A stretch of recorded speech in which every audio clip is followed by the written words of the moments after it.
Good evening, good evening, good evening everyone. आ जाओ फटाफट। कौन कौन ऑनलाइन है फटाफट बताइए ताकि हम लोग पढ़ाई शुरू कर सके।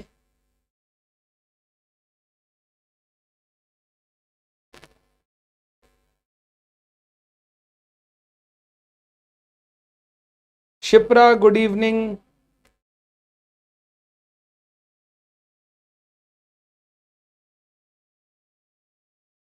Raman good evening. Shivam good evening. Divyanshu कहाँ है? फटाफट दिव्यांशु। Shubham good evening.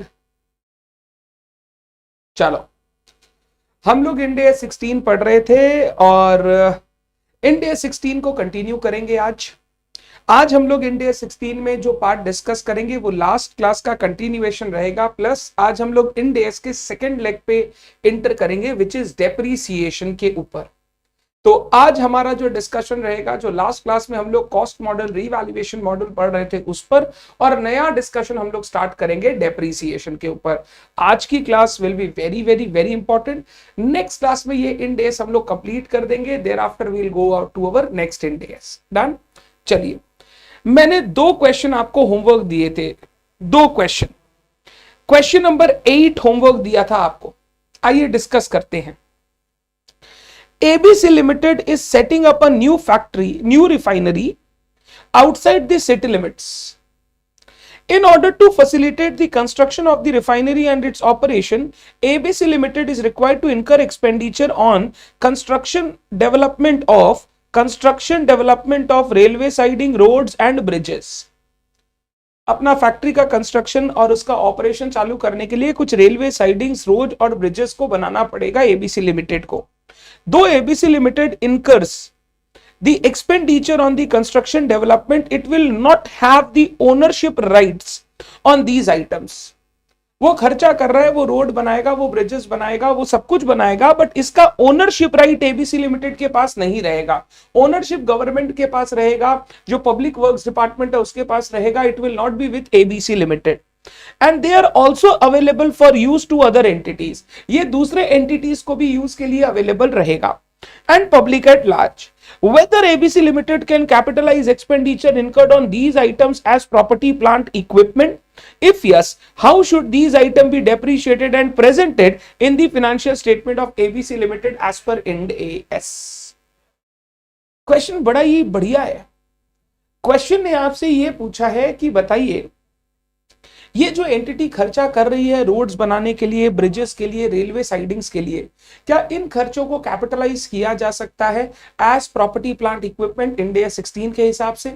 और अगर किया जा सकता है तो फिर इस खर्चे को फाइनेंशियल स्टेटमेंट में कैसे प्रेजेंट किया जाए, कैसे डेप्रिशिएट किया जाए, उसके बारे में आपसे पूछा जा रहा है। मेरा ना अभी तक आपके लिए पहला क्वेश्चन सिर्फ इतना ही रहेगा, बताइए कैपिटलाइज करना चाहिए या नहीं करना चाहिए? क्या ये खर्चा कैपिटलाइज करना चाहिए या नहीं करना चाहिए? ये समझने के लिए सबसे पहले डेफिनेशन पढ़ो पीपीई की। Tangible item, held for use, expected to be used for more than 1 accounting period. फिर उसके बाद रिकॉग्निशन क्राइटेरिया में जाओगे तो बोला फ्यूचर इकोनॉमिक बेनिफिट प्रोबेबल है, एंड नंबर 2 उसका कॉस्ट मेजर किया जा सकता है। जब ये दो चीज सेटिस्फाई होगी तब मैं बोलूंगा कोई भी एसेट को आप पीपीई बोलकर एज पर इंडिया 16 रिकॉग्नाइज कर सकते हो बुक्स में। अब क्वेश्चन अराइजेस, क्या ये जो रेलवे साइडिंग, रोड, ब्रिज बना रहा है, क्या इसको कैपिटलाइज किया जा सकता है? सर सबसे पहला बात ये है सर, ये रेलवे साइडिंग, ब्रिज और रोड्स ना स्टैंड अलोन एसेट्स नहीं है। ऐसा नहीं है कि कंपनी ने रोड बनाने पर खर्चा किया है, तो उसको कैपिटलाइज कर सकते हैं कि नहीं। इन दैट केस सर, अगर सिर्फ रोड बनाने पे आप खर्चा कर रहे हो, उसका आपके पास ओनरशिप नहीं है, और वो रोड सर हर 6 महीने, साल भर में खराब होगा, वापस आपको रिपेयर, मेंटेनेंस वगैरह करना ही पड़ेगा, तो ये सर ऐसा खर्चा हो गया जिसकी ओनरशिप आपके पास नहीं है, जिसको आप अपना एसेट नहीं बोल सकते, जिसको आप कंट्रोल नहीं करते हो। बट ये सारा खर्चा किया जा रहा है for construction of a new refinery. जब हम बड़े एसेट को देखें ना, रिफाइनरी को ऑपरेशंस में लाने के लिए, रिफाइनरी को प्रॉपरली ऑपरेट करने के लिए ये सारे खर्चे करना जरूरी है। इनके बिना रिफाइनरी ऑपरेट नहीं कर पाएगी। अगर आप मेरे से पूछते हो सर क्या रिफाइनरी के खर्चे के कैपिटलाइजेशन में या रिफाइनरी के कैपिटलाइजेशन में ये खर्चा आना चाहिए क्या, मैं बोलूंगा बिल्कुल ये खर्चा आना चाहिए, because these are expenditures which are incurred to get the refinery ready for its intended use. इनके बिना आप रिफाइनरी यूज नहीं कर पाओगे। तो जो पहला क्वेश्चन पूछा है ना, क्या ये खर्चे कैपिटलाइज होंगे, मैं बोलूंगा बिल्कुल कैपिटलाइज करना है। बट आप इनको stand alone asset road bridges बोल के नहीं दिखाओगे अपने फाइनेंशियल स्टेटमेंट में।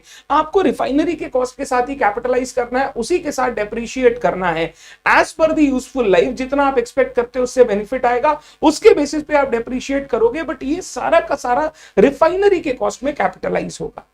तो पहला क्वेश्चन ये पूछा, पहला question, whether ABC limited can capitalise expenditure, मैं बोलूंगा यस। अगर हां तो बताइए how should these item be depreciated and presented in financial statement, मैं बोलूंगा these item shall be presented as a part of the cost of the refinery and not on stand alone basis. And number 2, जो depreciation होगा वो भी refinery के साथ इनको आपको डेप्रिशिएट कर देना है based on the expected useful life या expected use of the expenditure. तो ये सबसे पहला बात समझने का है। ये बहुत अच्छा एक केस स्टडी है जो आपको ये सिखाता है कि जब हम कोई एसेट कंस्ट्रक्ट करते हैं, जब कोई बड़ा प्रोजेक्ट होता है, तो उसमें जो एंसिलियरी खर्चे लगते हैं ना, उस प्रोजेक्ट को चालू करने के लिए, प्रॉपर्ली रन करने के लिए, they are very important. Is it clear to all of you? Is it clear to everyone? Anyone, any doubt in this? ये क्वेश्चन नंबर 8। आइए हम लोग इसको नोट डाउन करेंगे कॉपी में। Answer to question 8. Answer to question 8.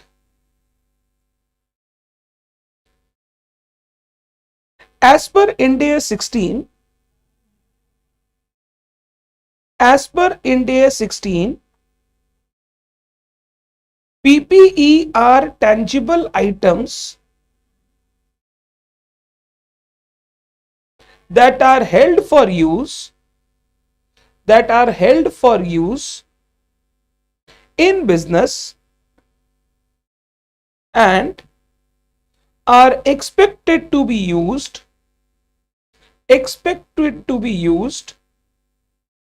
for more than one accounting period.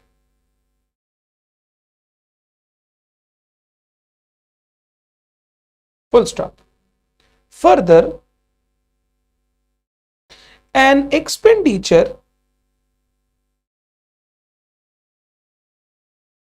shall be recognized as PPE when it is probable that future economic benefits will flow to the entity. Probable that future economic benefit will flow to the entity and its cost can be reliably measured.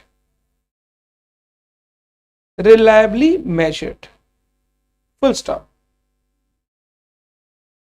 Further, cost of PPE includes expenditure incurred to make a PPE ready for its intended use.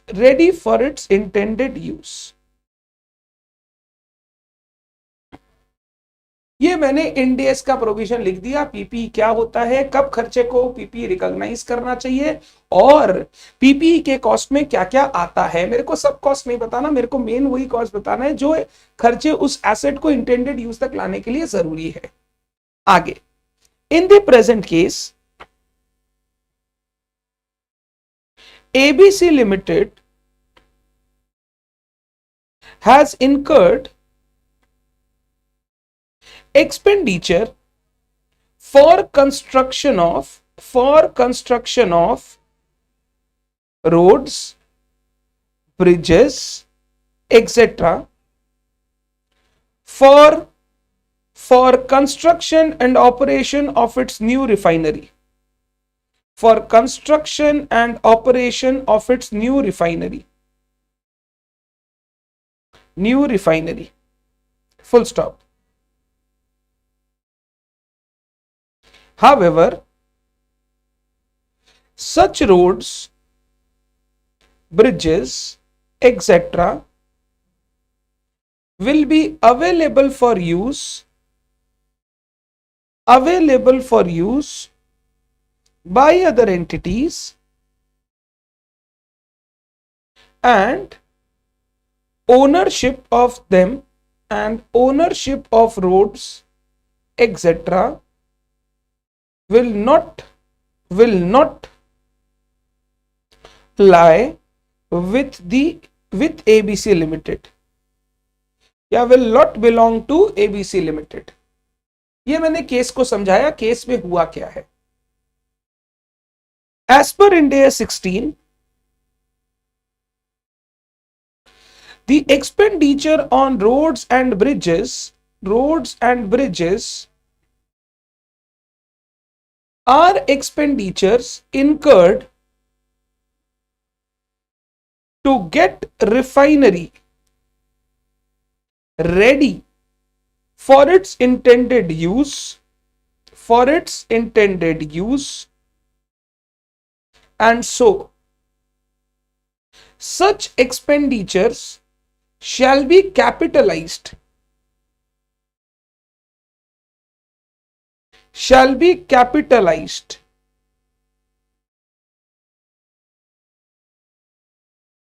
and capitalized to the cost of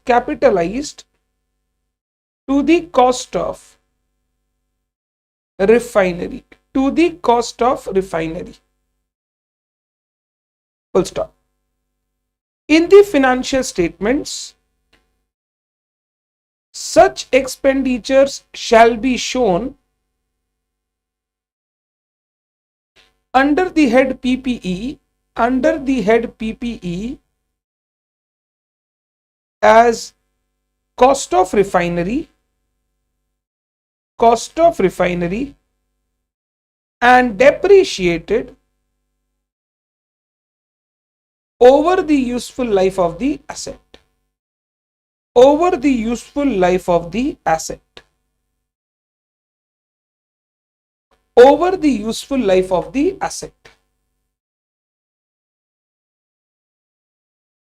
हम लोग इस खर्चे को capitalise करेंगे. Balance sheet में ये खर्चा PPE, property plant equipment के हेड में आ जाएगा, एंड उस एसेट की यूजफुल लाइफ के बेसिस पे हम लोग इसको डेप्रिशिएट कर देंगे.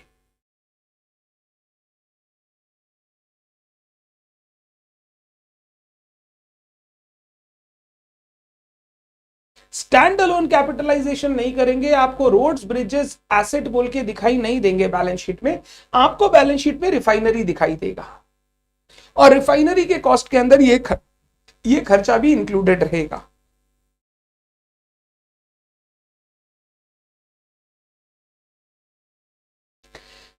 लिखना हो जाएगा तो बताइएगा. Will go to the next question. मैंने एक क्वेश्चन और होमवर्क दिया था, क्वेश्चन 9.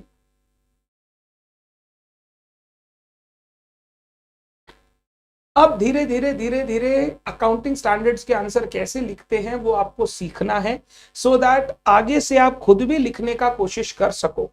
अभी तो फर्स्ट इंडिया से बोल के मैं लिखा रहा हूं, उसके बाद जब भी मैं होमवर्क दूंगा आपको पूरा प्रॉपरली लिखना है. मैं आपको आंसर डिस्कस जरूर करूंगा, इसमें ये होगा, इसका कंक्लूजन ये होगा. हाउएवर लिखने का शैली आपको आना चाहिए, लिखने का तरीका आपको पता होना चाहिए. तो वो लिखने का तरीका आप धीरे धीरे सीखिए. ये सब केस स्टडीज 5 मार्क का एग्जाम में आएगा. Done. Let's go to the next question. Question 9. Pluto Limited owns land and building which is carried in the balance sheet at an aggregate carrying amount of 10 million. 10 million मतलब 100 lakhs. Rupees 100 lakhs. The fair value of such asset is 15 million. Fair value है 15 million. 150 lakhs. It exchanges the land and building for a private jet. Land and building को वो exchange कर लिया for a private jet, मतलब land and building दिया, private jet लिया.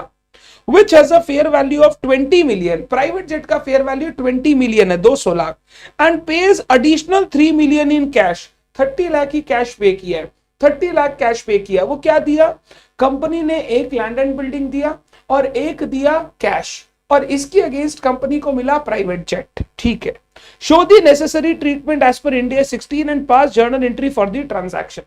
पहले तो मेरे को बताओ, लैंड एंड बिल्डिंग देकर प्राइवेट जेट लेना, क्या लैंड एंड बिल्डिंग के जो फ्यूचर इकोनॉमिक बेनिफिट्स है, फ्यूचर कैश फ्लोज आने वाले हैं, जो रिस्क रिवॉर्ड्स है, क्या वो प्राइवेट जेट से सेम होगा या प्राइवेट जेट से अलग होगा? सर बिल्कुल अलग होगा, दो अलग अलग एसेट है, इनके कभी जो भी कैश फ्लोज है, जो भी हमारा फ्यूचर इकोनॉमिक बेनिफिट एक्सपेक्टेड है, वो सेम नहीं हो सकते। मतलब ट्रांजैक्शन में कमर्शियल सब्सटेंस है।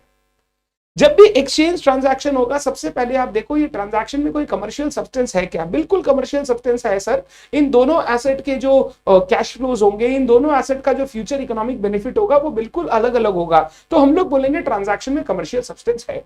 जब भी ट्रांजैक्शन में कमर्शियल सब्सटेंस होगा, आप जब नए एसेट को रिकॉग्नाइज करोगे, वो रिकॉग्नाइज करोगे on the basis of fair value of the asset given up. जो एसेट आपने दिया उसके फेयर वैल्यू के बेसिस पे नए एसेट को रिकॉर्ड करोगे।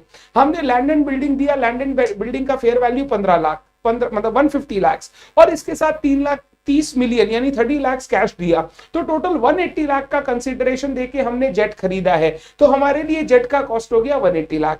अगर कोई मेरे से जर्नल एंट्री पूछेगा, private jet account debit 180 lakh या jet account debit 180 lakh, to land and building हमने दिया जिसका बुक वैल्यू था 100 लाख और बेचा 150 लाख में, तो to land and building 100 lakh, to profit and loss account 50 lakh and to cash 30 lakh. 180 lakh में हमने प्राइवेट जेट एक्वायर किया बाय पेइंग टू थिंग्स या by giving two things, number 1 cash and number 2 land and building. हमने लास्ट क्लास में सीखा था, अगर कोई एंटिटी एक एसेट को एक्सचेंज करके एक पीपी एक्वायर करता है, तो जो पीपी एक्वायर किया उसका कॉस्ट होगा fair value of the asset given up plus any cash consideration अगर कुछ दिया है तो। अगर कमर्शियल सब्सटेंस नहीं है तो फिर नए वाले एसेट को हम लोग रिकॉर्ड करेंगे based on the book value of the asset given up. जो एसेट गया उसका जो बुक वैल्यू है उसी के बेसिस पे नए एसेट को हम रिकॉर्ड करेंगे। ये हमने डिस्कस किया था। क्या क्लियर है सबको? क्लियर है सबको? आइए answer to question 9। Answer to question 9, as per Ind AS 16, नाम क्या है? PPE। As per Ind AS 16, if a PPE is acquired in exchange of other assets, comma, the cost of PPE acquired shall be determined with reference to fair value of asset given up,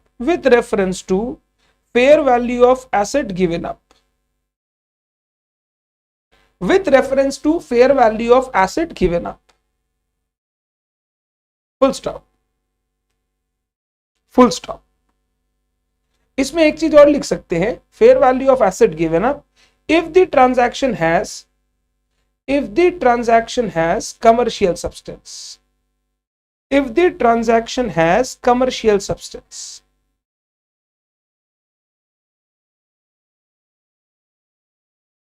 in the present case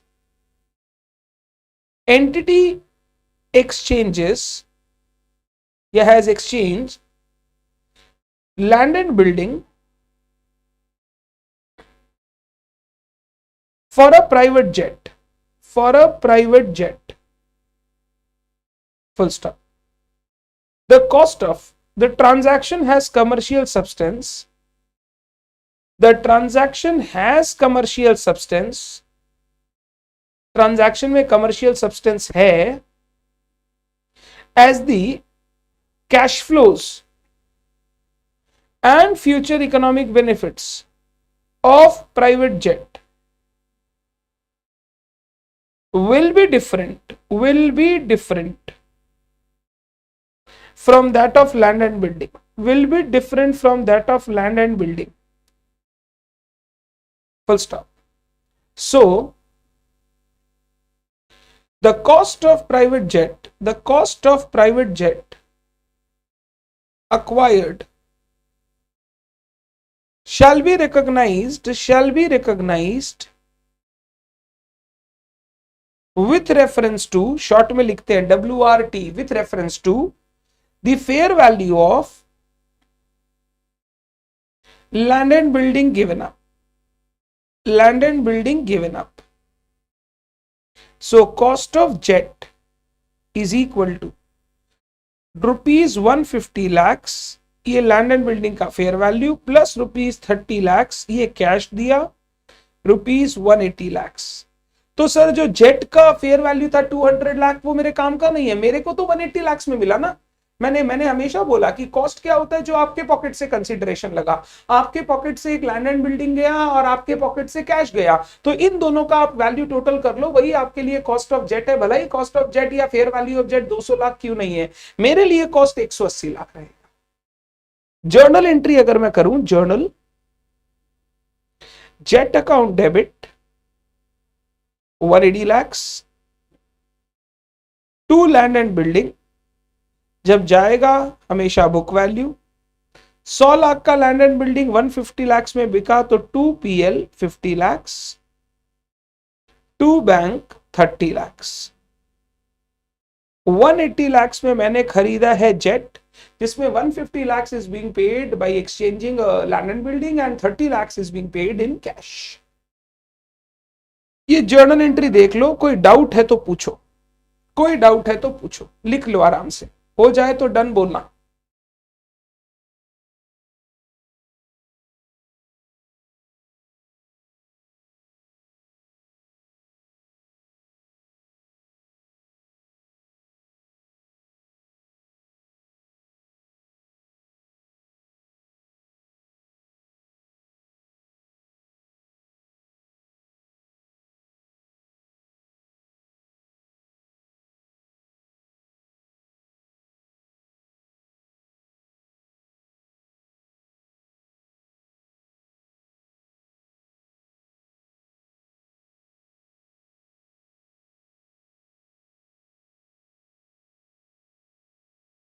done.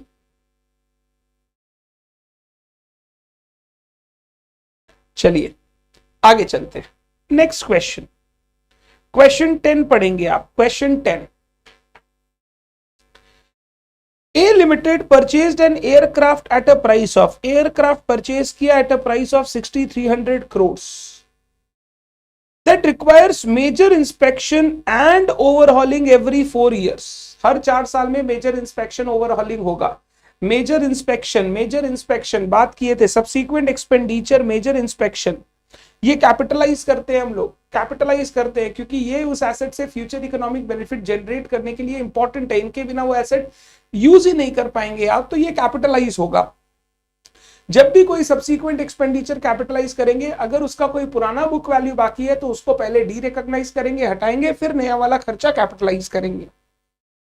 Estimated life of the aircraft is 15 साल. Estimated life aircraft का 15 साल, but आपको inspection हर 4 साल में कराना है. मतलब पूरी लाइफ पे नॉर्मली 4 बार आपको इंस्पेक्शन कराना होगा. एक बार तो जब आप खरीदेंगे तभी उसी खर्चे के अंदर इंस्पेक्शन होके ही आएगा. उसके बाद फिर 4 साल बाद एक और, फिर 4 साल बाद एक और, फिर 4 साल बाद एक और, एंड उसके बाद तो 15 साल में एयरक्राफ्ट नक्की हो जाएगा. Aircraft was purchased in 2015 and major inspection overhauling made in 2019 at a cost of 100 crores. Sorry, 100 crore का मेजर हॉलिंग और इंस्पेक्शन है. In 2020 A Limited further incurred repair maintenance in the engine to raise its capacity by 10% amounting to 70 crore. एक repair का खर्चा और किया जो engine की कैपेसिटी को बढ़ा रहा है. अगर कोई खर्चा एसेट की revenue generating capacity, economic benefits, efficiency को बढ़ाए तो वो खर्चे भी हम कैपिटलाइज करते हैं. One worn out component in the wing was replaced in 2020 at a cost of 80 crores. एक worn out component, खराब हो गया था component, उसको चेंज किया. The carrying amount of the old component was rupees 30 crores. Scrap realized rupees 12 crores.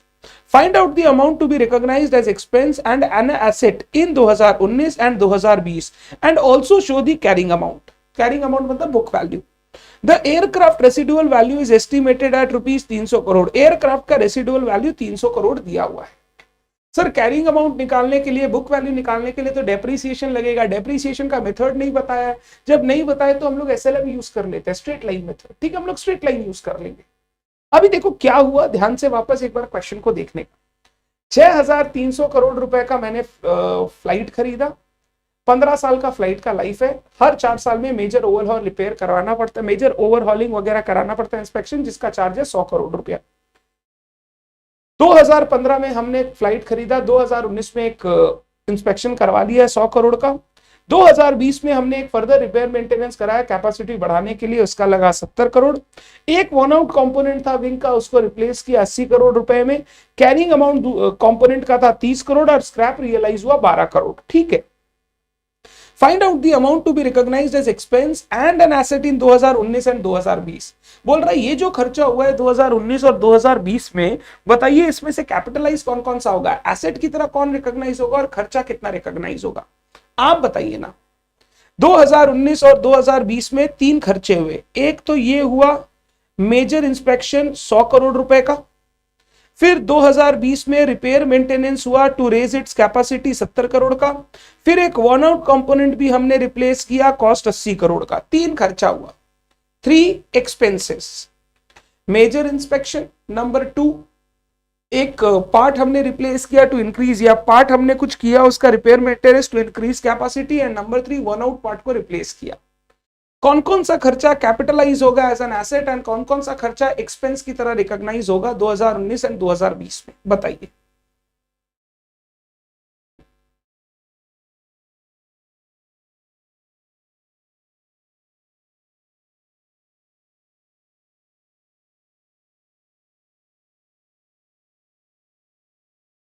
हमने कल बात की थी सब्सीक्वेंट एक्सपेंडिचर अगर एसेट पर होता है, सब्सीक्वेंट मतलब आफ्टर इनिशियल रिकॉग्निशन अगर कोई खर्चा होता है, रूटीन रिपेयर मेंटेनेंस का खर्चा होगा पीएल में जाएगा, बट अगर कोई खर्चा एफिशिएंसी बढ़ाएगा, रेवेन्यू जनरेटिंग कैपेसिटी बढ़ाएगा, रिकॉग्निशन क्राइटेरिया को सेटिस्फाई करेगा तो उसको कैपिटलाइज करेंगे।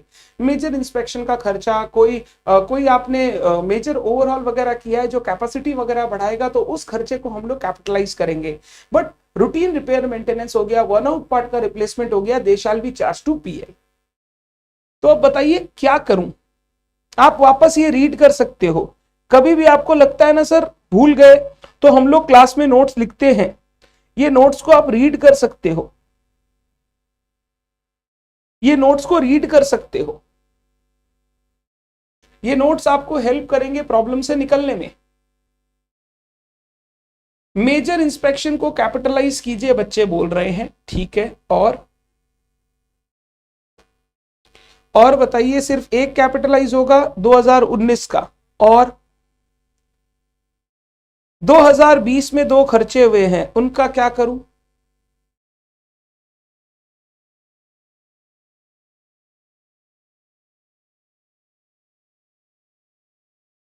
वन आउट पार्ट वाला पीएल में चार्ज होगा, रवन बोल रहा है सर वन आउट पार्ट वाला पीएल में चार्ज होगा, बाद बाकी सर कैपिटलाइज कर दो। Very good Raman, very good, you are correct, सही बोल रहा है रमन। आइए हम लोग लिखते हैं इसको। Answer to question 10,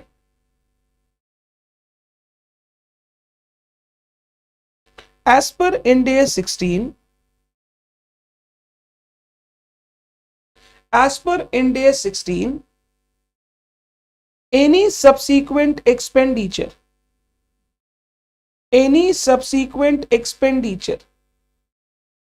on PPE which satisfies recognition criteria, that is will increase future economic benefits from the PPE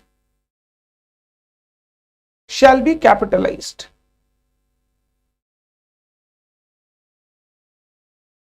Any subsequent expenditure on PPE which satisfies recognition criteria that will increase future economic benefit from the PPE shall be capitalized.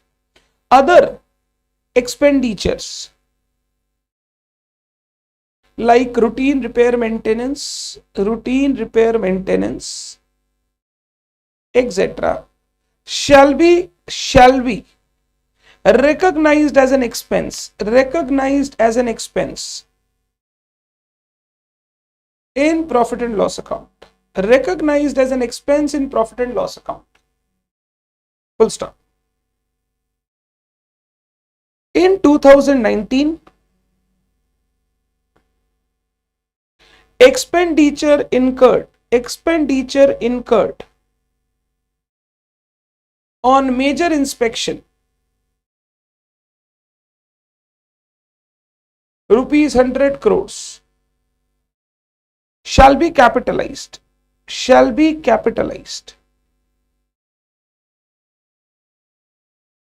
In 2020,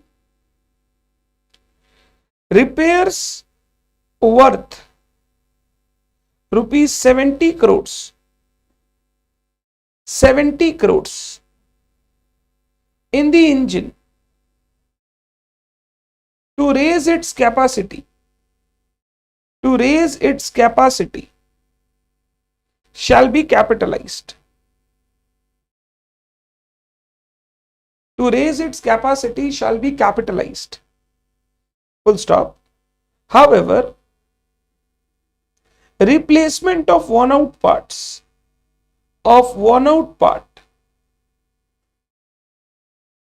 of wing rupees 80 crores shall be charged to PL as an expense.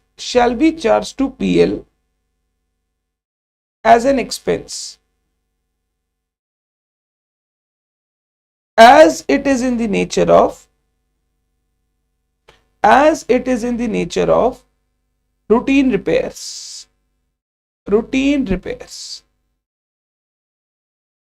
70 crore का जो खर्चा हुआ वो capitalise होगा। वर्न out part का खर्चा 80 करोड़ रुपया का आप क्या करोगे, पीएल में एज एन एक्सपेंस चार्ज करोगे। सर 80 करोड़ का खर्चा एक्सपेंस में चार्ज कर देंगे, ये सब अपने को करने का नहीं है।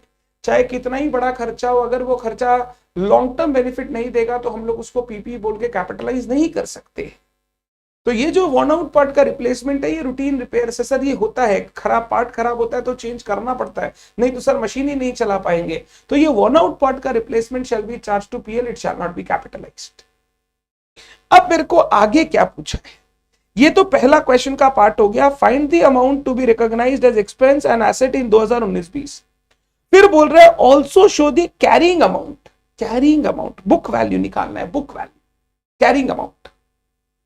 अब ये थोड़ा ध्यान से, कैरिंग अमाउंट के लिए ना सबसे पहले कंप्यूटेशन ऑफ कैरिंग अमाउंट।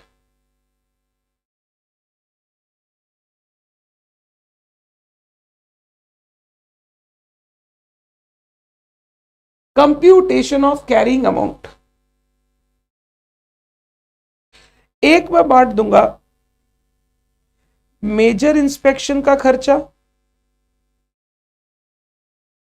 एक अदर कॉस्ट्स और तीसरा टोटल पर्टिकुलर्स। मैंने खरीदा 2015 में, मान लो बिगिनिंग में 1115 कॉस्ट, टोटल 6300 का कॉस्ट था हमारा एयरक्राफ्ट का, जिसमें 100 करोड़ तो मेजर इंस्पेक्शन का खर्चा, 6200 करोड़ हो जाता है अदर कॉस्ट। पहली बार जब एसेट खरीदते हो तो वो इंस्पेक्ट होके आता है, उसमें वो खर्चे में इंस्पेक्शन का कॉस्ट इंक्लूडेड रहता है, उसके बिना आप एयरक्राफ्ट को चला ही नहीं सकते। इस खर्चे का यूजफुल लाइफ 4 साल, इसका 15 साल।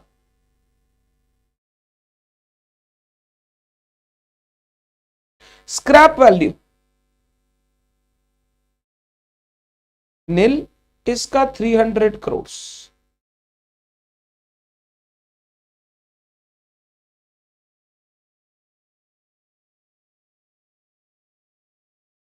टोटल में आप लिखना चाहो लिख लो, नॉट रिक्वायर्ड। तो सबसे पहले annual depreciation for first 4 years, पहला 4 साल, इसका 25 करोड़ करके करेंगे। इसका cost minus scrap value 6200 minus 300 5900 divided by 15 5900 divided by 15। मैं कैलकुलेटर निकाल लेता हूं। कैलकुलेटर कैलकुलेटर आ जाओ। कहां चला गया? 5900 डिवाइडेड बाई 15, ये हो गया 393.33 करोड़ रुपीस। 393.33 करोड़ ये टोटल हो गया तुम्हारा। अगर एक साल का देखोगे for the next 4 years 25 plus 393 418.33 crore. 418.33 crore. पहले हम लोग यहां तक बात करेंगे।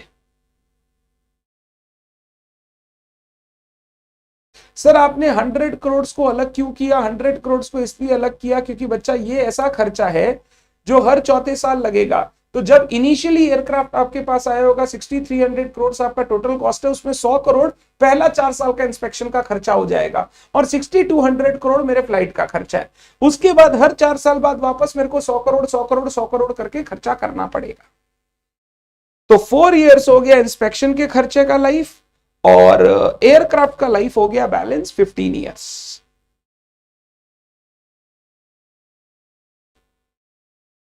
डन है बात? सर क्वेश्चन में बोला नहीं है 2015 में 100 करोड़ लगा है। अरे मेरे बच्चे, वो उस कॉस्ट का पार्ट है, उसके बिना आपका एयरक्राफ्ट उतरेगा ही नहीं, एयरक्राफ्ट उड़ने के लिए रेडी ही नहीं हो सकता।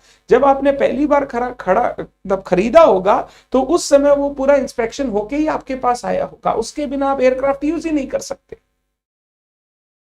अब इसके बाद ये हो गया, तो मेरे को बताओ 1119 का कैरिंग अमाउंट क्या होगा? कैरिंग अमाउंट कॉस्ट माइनस 4 साल का डेप्रीसिएशन, 15 16 17 18 4 साल का डेप्रीसिएशन। सर ये हो जाएगा नील नील। और सर ये हो जाएगा 393.33 into 4 years minus 6200 cost 4626.67 4626.67 crore cost minus 4 साल का डेप्रीसिएशन।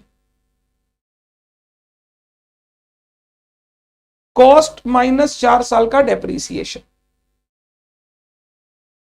ये मेरा आ गया एसेट का बुक वैल्यू। अब इसके बाद क्या हुआ? एड एक्सपेंडिचर, इधर 100 करोड़ और इधर खर्चा हुआ और 70 करोड़ जो हमको कैपिटलाइज करना है 170 करोड़। सॉरी ये 70 करोड़ तो 2020 में हुआ ना, ठीक है, इसको यहां से हटाता हूं, वो 2020 में हुआ, 19 में नहीं हुआ। तो अब मैं इस खर्चे को डेप्रीशिएट करता हूं। पहले का यूजफुल लाइफ 4 साल, दूसरे का यूजफुल लाइफ 11 साल बाकी है अभी। डेप्रीसिएशन फॉर 2019 4 years ₹25 करोड़ और इसका डिवाइडेड बाय 11 करोगे तो यही आएगा 393.33 करोड़। तो टोटल हो गया 418.33 करोड़।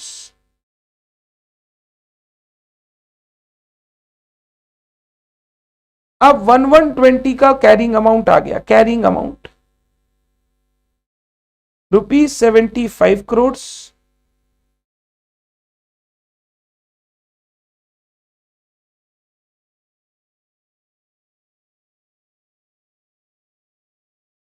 4233.33 करोड़।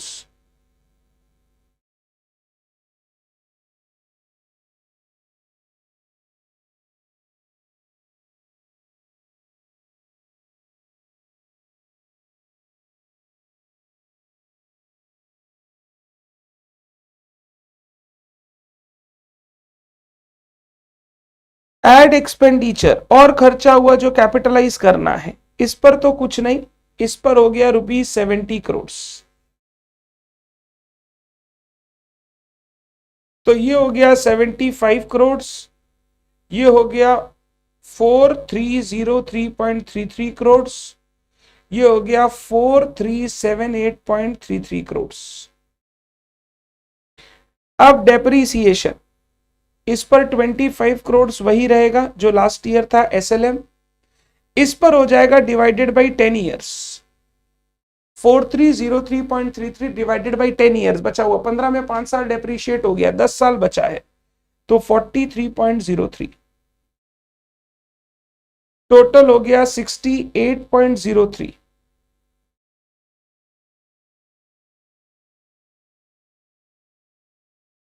तो 31 दिसंबर 2020 का कैरिंग अमाउंट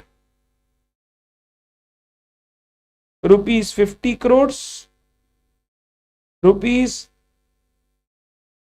₹4260.3 करोड़, ₹4310.3 करोड़। ये मैंने डेप्रीशिएशन करके कैरिंग अमाउंट निकाल लिया। आराम से देखिए, कोई हड़बड़ी नहीं है, आराम से देखिए और अच्छे से लिखिए, कोई डाउट है तो पूछिए।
लिखना हो गया? बताओ फटाफट।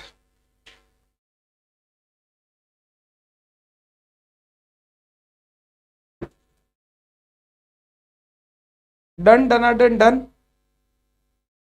सर आपने इन दोनों को अलग अलग डेप्रिशिएट क्यों किया? रीजन है क्योंकि एक का लाइफ 5 साल है, एक का लाइफ 15 साल, 4 साल है, एक का 15। तो इंस्पेक्शन का खर्चा तो हर 4 साल में राइट ऑफ करना होगा क्योंकि 4 साल बाद वापस खर्चा करना होगा।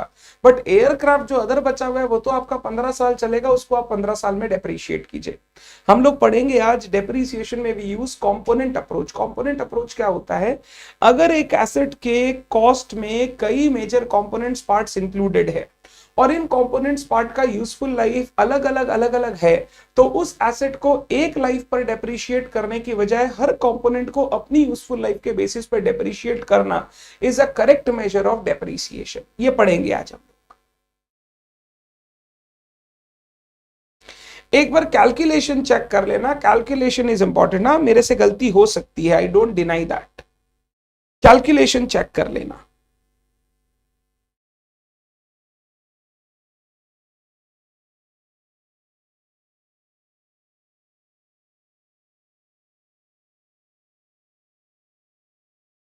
डन। चलिए क्वेश्चन 10 हो गया। क्वेश्चन 11 कल मैंने लास्ट क्लास में करवा दिया था, तो क्वेश्चन 11 तक हमने सारे क्वेश्चन एक एक करके सॉल्व कर लिए अभी तक की नॉलेज से। अब क्या है ना, क्योंकि हमने इतने सारे क्वेश्चन सॉल्व कर लिए हैं, एक बार 5-7 मिनट लेकर लेट अस रिवाइज एवरीथिंग अभी तक मैंने जो डिस्कस किया, सो दैट आज हम आगे बढ़ सके और फर्स्ट पार्ट जो प्रॉपर्टी प्लांट इक्विपमेंट का मेन पार्ट है उसको कंप्लीट करें और सेकंड पार्ट यानी डेप्रिसिएशन चालू कर सके। अभी तक हमने सबसे पहले पढ़ा है कि इस अकाउंटिंग स्टैंडर्ड में हम लोग सीखेंगे accounting treatment of property plant equipment. Property plant equipment वो टेंजिबल आइटम्स है जिसमें दो कैरेक्टरिस्टिक हो। Number 1, they are held for use in the production supply of goods services rental to other administrative purpose, and number 2, expected to be used for more than one accounting period। Property plant equipment में ये सारे assets included है, but end AS 16 ने बोला कुछ assets हम exclude करेंगे PPE से, बिकॉज वो दूसरे इंड AS में ऑलरेडी कवर्ड है। जैसे biological assets, living plants, animals, जो इंड AS 41 में ऑलरेडी डिस्कस्ड है। फिर उसके बाद एसेट्स फॉर एक्सप्लोरेशन और evaluation of mineral oil, natural resources, mines वगैरह, ये सारी चीजें एक्सक्लूडेड है। अगर कोई पीपी आपने हेल्ड कर रखा है फॉर सेल, वो भी एक्सक्लूडेड है क्योंकि वो इंड AS 105 में अलग से कवर्ड है। तो ये कुछ एसेट्स है जिनको पीपी की डेफिनेशन से बाहर कर दिया गया, पीपी से बाहर कर दिया गया, इंड AS 16 से बाहर कर दिया गया। इंड AS 16 इन पर लागू नहीं होगा। However, इंड AS 16 लागू होगा बियरर प्लांट्स पर। बियरर प्लांट वो लिविंग प्लांट्स है जिनमें 3 कैरेक्टरिस्टिक होती है। Number 1, held for supply, held for production और supply of agriculture produce. Number 2, expected to bear agriculture produce for more than one accounting period, and number 3, they have remote likelihood of being sold as an agriculture produce। हम लोग उस plant को नहीं बेचेंगे as an agriculture produce, हमको उसका fruits flowers से हमको बेच के पैसा कमाना है, हमको प्लांट को नहीं बेचना, except for incidental scrap sale. ये बियरर प्लांट में एग्जांपल हो गए कोकोनट के ट्रीज, मैंगो के ट्रीज, टी बुशेस, ये सब ऐसे प्लांट्स है जो आपको more than one accounting period आपको फ्रूट्स, वेजिटेबल्स या फ्लावर्स वगैरह देंगे, एंड आपने इनको होल्ड कर रखा है यही फ्रूट्स, फ्लावर्स वगैरह लेने के लिए। However, 3 चीज बियरर प्लांट नहीं है। एनुअल क्रॉप्स बियरर प्लांट नहीं है। नंबर 2, जो प्लांट आपने उगाया है टू यील्ड और to harvest it as an agriculture produce, जो बाद में आप लकड़ी की तरह, लंबर की तरह सेल कर दोगे काट कर, आपको वो प्लांट से फ्रूट्स, वेजिटेबल्स नहीं है, आपको उस प्लांट को काट कर फ्यूचर में बेचना है, then it is not a bearer plant. या तीसरा, ऐसा कोई प्लांट जो आपने फ्रूट और वुड दोनों के लिए रख रखा है, पहले कुछ साल फ्रूट ले लेंगे, उसके बाद काट के बेच के क्या हो जाएगा, वुड आ जाएगा। इंसिडेंटल स्क्रैप सेल नहीं है, मेरा इच्छा ही है कि मैं इसको ज्यादा दिन तक रखूंगा नहीं, मैं प्लांट को ही बेच दूंगा, थोड़े दिन तक फ्रूट वगैरह आया तो लूंगा, उसके बाद प्लांट को बेच के नक्की कर दूंगा, मेरे को प्लांट के फ्रूट्स में इंटरेस्ट नहीं है। इनको हम लोग बियरर प्लांट में इंक्लूड नहीं करेंगे, इन पर इंड AS 16 अप्लाई नहीं होगा। अब क्वेश्चन अराइजेस, अगर कोई पीपीई है तो इंड AS 16 बोलता है पीपी को रिकॉग्नाइज करने के लिए 2 कंडीशन सेटिस्फाई करनी होगी। एक पीपी एसेट की तरह तभी रिकॉग्नाइज होगा जब 2 कंडीशन सेटिस्फाई करो। Number 1, probable that future economic benefits from the PPE will flow to the entity। Number 2, उसका cost can be reliably measured। PP को जब भी आप इनिशियली रिकॉग्नाइज करोगे, हमेशा रिकॉग्नाइज करोगे कॉस्ट पर। किस पर? Cost per. फिर हम लोग कंप्यूटेशन ऑफ कॉस्ट सीखे। कंप्यूटेशन ऑफ कॉस्ट में मैंने 3 केस बांट दिया। नंबर 1, अगर आप पीपी एक्वायर करते हो परचेज से, परचेज करके फॉर कैश कंसीडरेशन, तो पीपी का कॉस्ट हो जाएगा परचेज प्राइस। ट्रेड डिस्काउंट्स वगैरह है तो माइनस करना, नॉन रिफंडेबल टैक्सेस है तो ऐड होंगे, कैश डिस्काउंट्स वगैरह को इग्नोर करना। इसके बाद कोई भी खर्चा जो पीपी को इंटेंडेड यूज तक लाने के लिए जरूरी है वो ऐड होगा, and present value of dismantling cost भी हमको ऐड करना पड़ेगा। इन खर्चों को ऐड करके हम पीपी की कॉस्ट निकालेंगे। ध्यान रखिएगा, अगर उस पीपी को आपने डेफर्ड कंसीडरेशन में परचेज किया है तो उस परचेज प्राइस के अंदर इंटरेस्ट भी इंक्लूडेड होगा। वो इंटरेस्ट आपको हटाना है while calculating the cost. Interest will not be taken as a part of cost of the PP. अगर आपने पीपी सेल्फ कंस्ट्रक्ट किया है, सेल्फ कंस्ट्रक्ट, तो जितना भी खर्चा लगा है to make the PP ready for intended use, वो सारे खर्चे ऐड करके आप पीपी की कॉस्ट निकालोगे। जो मटेरियल का खर्चा, लेबर का खर्चा, प्रोडक्शन या कंस्ट्रक्शन का ओवरहेड खर्चा लगा है वो सब ऐड होगा। जो खर्चा लगा है एसेट को इंटेंडेड यूज पे लाने के लिए वो ऐड होगा। Present value of dismantling cost add होगा और आप अपने पीपी का कॉस्ट निकालोगे। ध्यान रखना, सेल्फ कंस्ट्रक्टेड पीपी में abnormal wastage of labour material को इंक्लूड मत करना कॉस्ट में। अगर कोई इंटरनल प्रॉफिट्स इंक्लूड किया है, इंटरनल प्रॉफिट्स इंक्लूड किया है उस कंस्ट्रक्शन के कॉस्ट में, उसको इंक्लूड मत करना, ये सबको हटा देना। फिर तीसरा केस सीखा, अगर हमने पीपी खरीदा है by exchange, exchange of other asset से, तो फिर पीपी को रिकॉग्नाइज करेंगे यूजिंग द या on the basis of the fair value of the asset given up, fair value of the asset given up if the transaction is commercial substance. अगर fair value of the asset given up available नहीं है तो जो fair value of asset acquired है उसको भी आप ले सकते हैं। अगर ट्रांजैक्शन में कमर्शियल सब्सटेंस नहीं है तो फिर हम लोग book value of the asset given up पर जो एसेट खरीदा है उसको रिकॉग्नाइज करेंगे। अगर कोई कैश कंसिडरेशन अलग से पे किया है तो उसको कॉस्ट में इंक्लूड कर लेना, कॉस्ट में ऐड कर लेना, बात खत्म। कुछ खर्चे पीपी की कॉस्ट में कभी कैपिटलाइज मत करना, जैसे ट्रेनिंग का खर्चा, लेबर को ट्रेनिंग देना कि वो एसेट को ऑपरेट कर सके उसका खर्चा, routine repair maintenance operation cost include मत करना, जनरल एडमिनिस्ट्रेटिव ओवरहेड्स इंक्लूड मत करना, advertisement selling distribution introduction of new product का खर्चा इंक्लूड मत करना, कॉस्ट ऑफ रीलोकेटिंग इंक्लूड मत करना, अगर कोई इनिशियल ऑपरेटिंग लॉस है इनको इंक्लूड मत करना। ये सारे खर्चे हमेशा सीधे के सीधे पीएल में जाएंगे, ये पीपी की कॉस्ट में इंक्लूड नहीं होंगे। तो हमने ऐसे कॉस्ट निकालना सीखा। जर्नल एंट्री अगर मैं आपको बोलूं तो मैं बोल सकता हूं PP account debit to bank to provision for dismantling cost, जो डिसमेंटलिंग कॉस्ट फ्यूचर में लगा है उसका प्रेजेंट वैल्यू निकाल के आज मैं प्रोविजन बना लूंगा और धीरे धीरे इस प्रेजेंट वैल्यू पर इंटरेस्ट ऐड कर करके फ्यूचर में जाके मैं इसका पेमेंट कर दूंगा। बात खत्म हो गया इतना दूर। इसके बाद हम लोग चालू किए कि इनिशियली रिकॉग्नाइज कर लिया, अब इसके बाद अगर पीपी पर कोई खर्चा होता है उसका क्या करना है। मैंने बोला ऑपरेशन का रूटीन रिपेयर मेंटेनेंस का खर्चा पीएल में जाएगा, बट अगर कोई खर्चा ऐसा है जो पीपी की डेफिनेशन सेटिस्फाई करता है, रिकॉग्निशन क्राइटेरिया सेटिस्फाई करता है, उसको आप कैपिटलाइज कर सकते हैं। कोई मेजर इंस्पेक्शन हुआ, मेजर पार्ट का रिप्लेसमेंट हुआ, ऐसा कोई खर्चा हुआ जो एसेट की रेवेन्यू जनरेटिंग कैपेसिटी एफिशिएंसी को बढ़ाए, उन खर्चों को हम लोग कैपिटलाइज करेंगे। जब बैलेंस शीट डेट आएगा तो प्रॉपर्टी प्लांट इक्विपमेंट में बैलेंस शीट में दिखाऊंगा, फिक्स्ड फाइनेंशियल स्टेटमेंट की बैलेंस शीट में दिखाऊंगा एज एन एसेट। जब मैं बैलेंस शीट में उसको दिखाऊंगा तो किस वैल्यू पर दिखाऊंगा, मेजरमेंट कैसे होगा बैलेंस शीट डेट पर। तो बोला गया मेजरमेंट के लिए आपको दो ऑप्शन देते हैं, कॉस्ट मॉडल, रिवैल्यूएशन मॉडल। आप इन दोनों में से कोई मॉडल जो चूज करना चाहो वो चूज करके अपनी पीपी के लिए यूज कर सकते हो, बट ध्यान रखिएगा जो भी मॉडल चूज करेंगे इंटायर क्लास ऑफ पीपी उसी मॉडल के हिसाब से वैल्यू होगा। आप एक ही क्लास ऑफ पीपी में अलग अलग एसेट को अलग अलग मॉडल से वैल्यू नहीं कर सकते। क्लास ऑफ पीपी मतलब group of assets having same nature and similar use. जैसे अगर मेरी क्लासरूम में फर्नीचर रखा हुआ है तो सारे फर्नीचर आप एक ही मॉडल पर वैल्यू करोगे, ये नहीं कि ये वाले 10 चेयर मैं इस मॉडल से वैल्यू करूंगा, ये 50 चेयर मैं इस वैल्यू से मॉडल करूंगा। आपको सारा का सारा फर्नीचर एक ही मॉडल से वैल्यू करना पड़ेगा। कॉस्ट मॉडल बोला जब आप पीपी को बैलेंस शीट डेट पर मेजर करोगे, कैसे करोगे, कॉस्ट माइनस अक्यूमुलेटेड डेप्रीसिएशन, जो हर साल का डेप्रीसिएशन होते जा रहा है उसको माइनस करते चले जाओ, आपका पीपी का बुक वैल्यू या कैरिंग अमाउंट निकल के आ जाएगा। रिवैल्यूएशन मॉडल बोला कि आपको क्या करना है, आपको पीपी का फेयर वैल्यू कैलकुलेट करना है और आपको फेयर वैल्यू के हिसाब से पीपी को बैलेंस शीट में दिखाना है। जो बुक वैल्यू और फेयर वैल्यू का डिफरेंस होगा उसको अकाउंट फॉर कर लीजिएगा। पीपी को किस वैल्यू पे वैल्यू करना है, फेयर वैल्यू के अनुसार। अब क्वेश्चन अराइजेस, सर ये फेयर वैल्यू करने का कुछ रूल्स है क्या? Answer is yes. नंबर 1, जब भी आप ये रिवैल्यूएशन करोगे पूरे इंटायर क्लास का रिवैल्यूएशन होगा, कुछ एसेट का रिवैल्यूएशन करना कुछ का नहीं करना, ये नहीं चलेगा।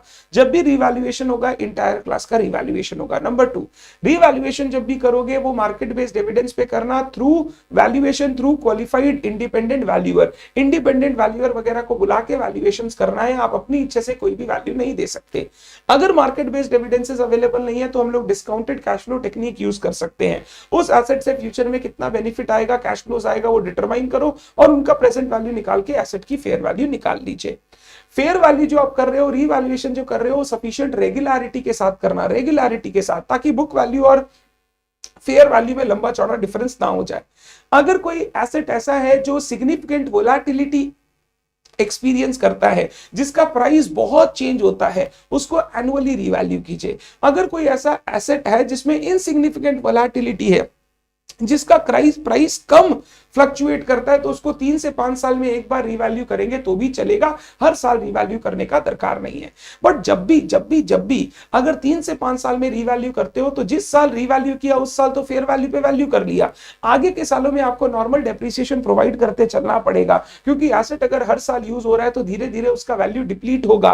3 साल 5 साल के बाद एक साथ जाके जोर से डेप्रिसिएशन दिखाना इज नॉट करेक्ट, हर साल आपको नॉर्मल डेप्रिसिएशन चार्ज करना पड़ेगा। इसीलिए रिवैल्यूएशन मॉडल में अगर आप वैल्यूएशन पूछोगे, मेजरमेंट पूछोगे, तो मेजरमेंट कैसे होगा, fair value on the revaluation date minus post revaluation depreciation, post revaluation depreciation.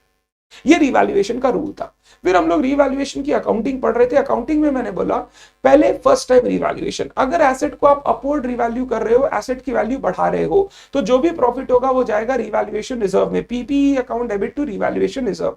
अगर एसेट को आप डाउनवर्ड रिवैल्यू कर रहे हो तो जो भी लॉस होगा वो जाएगा पीएल में, PL account debit to PP. Subsequent revaluation जब कर रहे हो, अगर पहले अपवर्ड किया था अब डाउनवर्ड कर रहे हो, डाउनवर्ड कर रहे हो, एसेट की वैल्यू गिरा रहे हो, तो जो लॉस है वो लॉस पहले रिवैल्यूएशन रिजर्व से राइट ऑफ करना, फिर बचा हुआ लॉस पीएल में जाएगा। अगर पहले डाउनवर्ड किया था अब अपवर्ड कर रहे हो, अपवर्ड कर रहे हो मतलब प्रॉफिट दिखा रहे हो, पहले जितना डाउनवर्ड के कारण पीएल में लॉस डाला था उस लॉस को रिवर्स करो, उसके बाद जो एक्स्ट्रा प्रॉफिट है वो कहां जाएगा, रिवैल्यूएशन रिजर्व में। तो पहले पुराना लॉस रिवर्स होगा, उसके बाद जो भी सरप्लस बचेगा वो रिवैल्यूएशन रिजर्व में जाएगा। इतना मैंने तुम्हारे साथ डिस्कस कर लिया था लास्ट क्लास तक। क्या सारे बच्चों को यहां तक का सारा ज्ञान बिल्कुल बिल्कुल बिल्कुल क्लियर है? यहां तक का सारा ज्ञान बिल्कुल क्लियर है? बताइए यस और नो। यहां तक ज्ञान में कोई डाउट है? इसका हमने समरी भी कर लिया था, इसके ऊपर हमने लास्ट क्लास तक का आज तक क्वेश्चन भी सॉल्व कर लिया है। अराउंड 11 क्वेश्चंस हमने ऑलरेडी सॉल्व कर लिए हैं, case study based. Practical question भी थे, केस स्टडीज भी थी, हमने सॉल्व कर लिया। जितने क्वेश्चन सॉल्व करते जाओगे ना उतना आपका क्लैरिटी रहेगा थॉट्स पे, अंडरस्टैंडिंग पे। तो क्वेश्चन केस स्टडी ज्यादा ज्यादा सॉल्व करने की कोशिश करनी है हमें। Very good very good. अब ना तेरे साथ एक अच्छी सी बात करता हूं। दो तुम्हारे इंस्टीट्यूट के मैट में उस चीज के बारे में ज्ञान नहीं है, बट मैं चाहता हूं बिकॉज तुम फाइनल के बच्चे हो, कुछ तुम्हें ज्ञान होना चाहिए इन चीजों के ऊपर, because these are very basic things जो आपको पता होनी चाहिए। एक बार सुनिएगा, आपको ना मेरे एक सवाल का जवाब देना है। एक्चुअली प्रेजेंटेशन किस तरीके से करूं वो बताना है, ठीक है? आइए मैं आपको एक क्वेश्चन पूछता हूं, आपके सामने एक क्वेश्चन रखता हूं। मेरे पास एक बिल्डिंग है, बिल्डिंग है। ये बिल्डिंग को अगर आप अभी बैलेंस शीट में देखोगे, बैलेंस शीट में तो इसका कॉस्ट है 10 करोड़ रुपीस, अक्यूमुलेटेड डेप्रीसिएशन है 4 crore rupees, and carrying amount book value 6 crore rupees.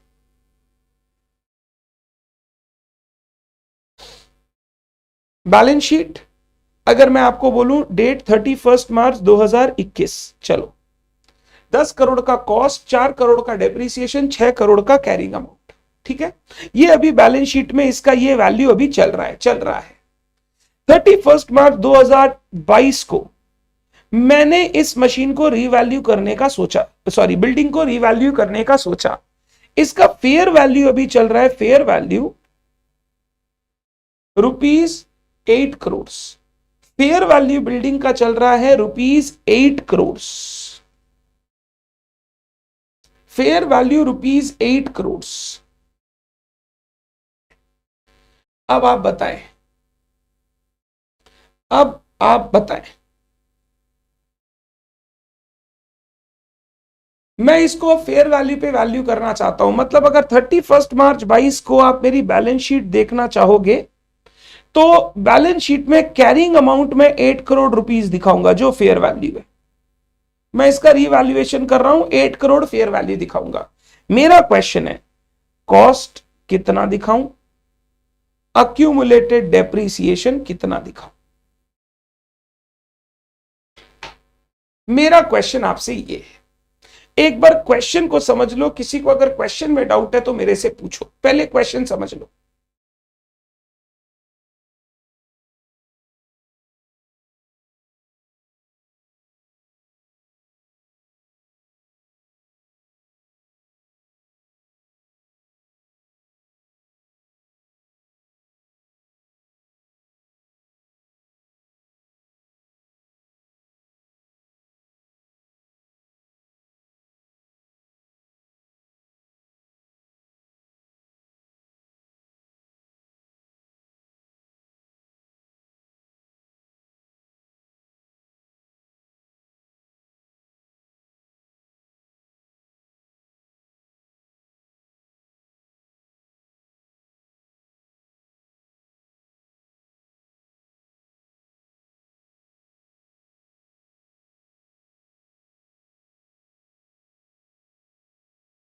Question clear है क्या?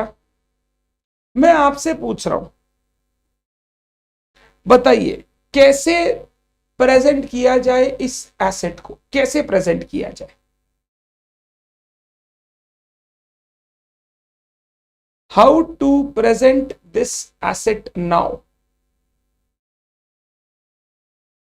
6 करोड़ रुपया कैरिंग अमाउंट था, आप इसको ओपनिंग बुक वैल्यू भी बोल सकते हो। इस साल मैंने रिवैल्यूएशन करने का सोचा, रिवैल्यूएशन कर रहा हूं तो फेयर वैल्यू 8 करोड़ रुपीस आए, मैं ईयर एंड पे 8 करोड़ पे कैरिंग अमाउंट दिखाना चाहता हूं। क्वेश्चन अराइजेस, सर कॉस्ट और अक्यूमुलेटेड डेप्रिसिएशन कितना कितना दिखाए आप, कितना कितना दिखाए आप? Any one any clue?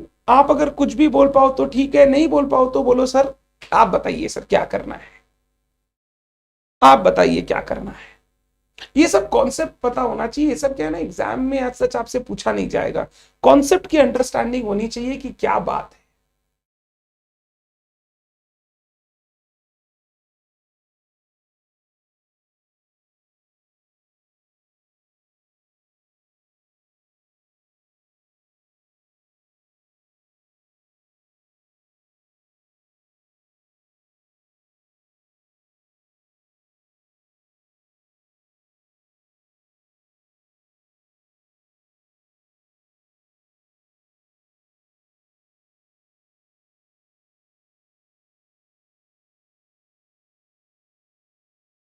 आइए मैं बताता हूं।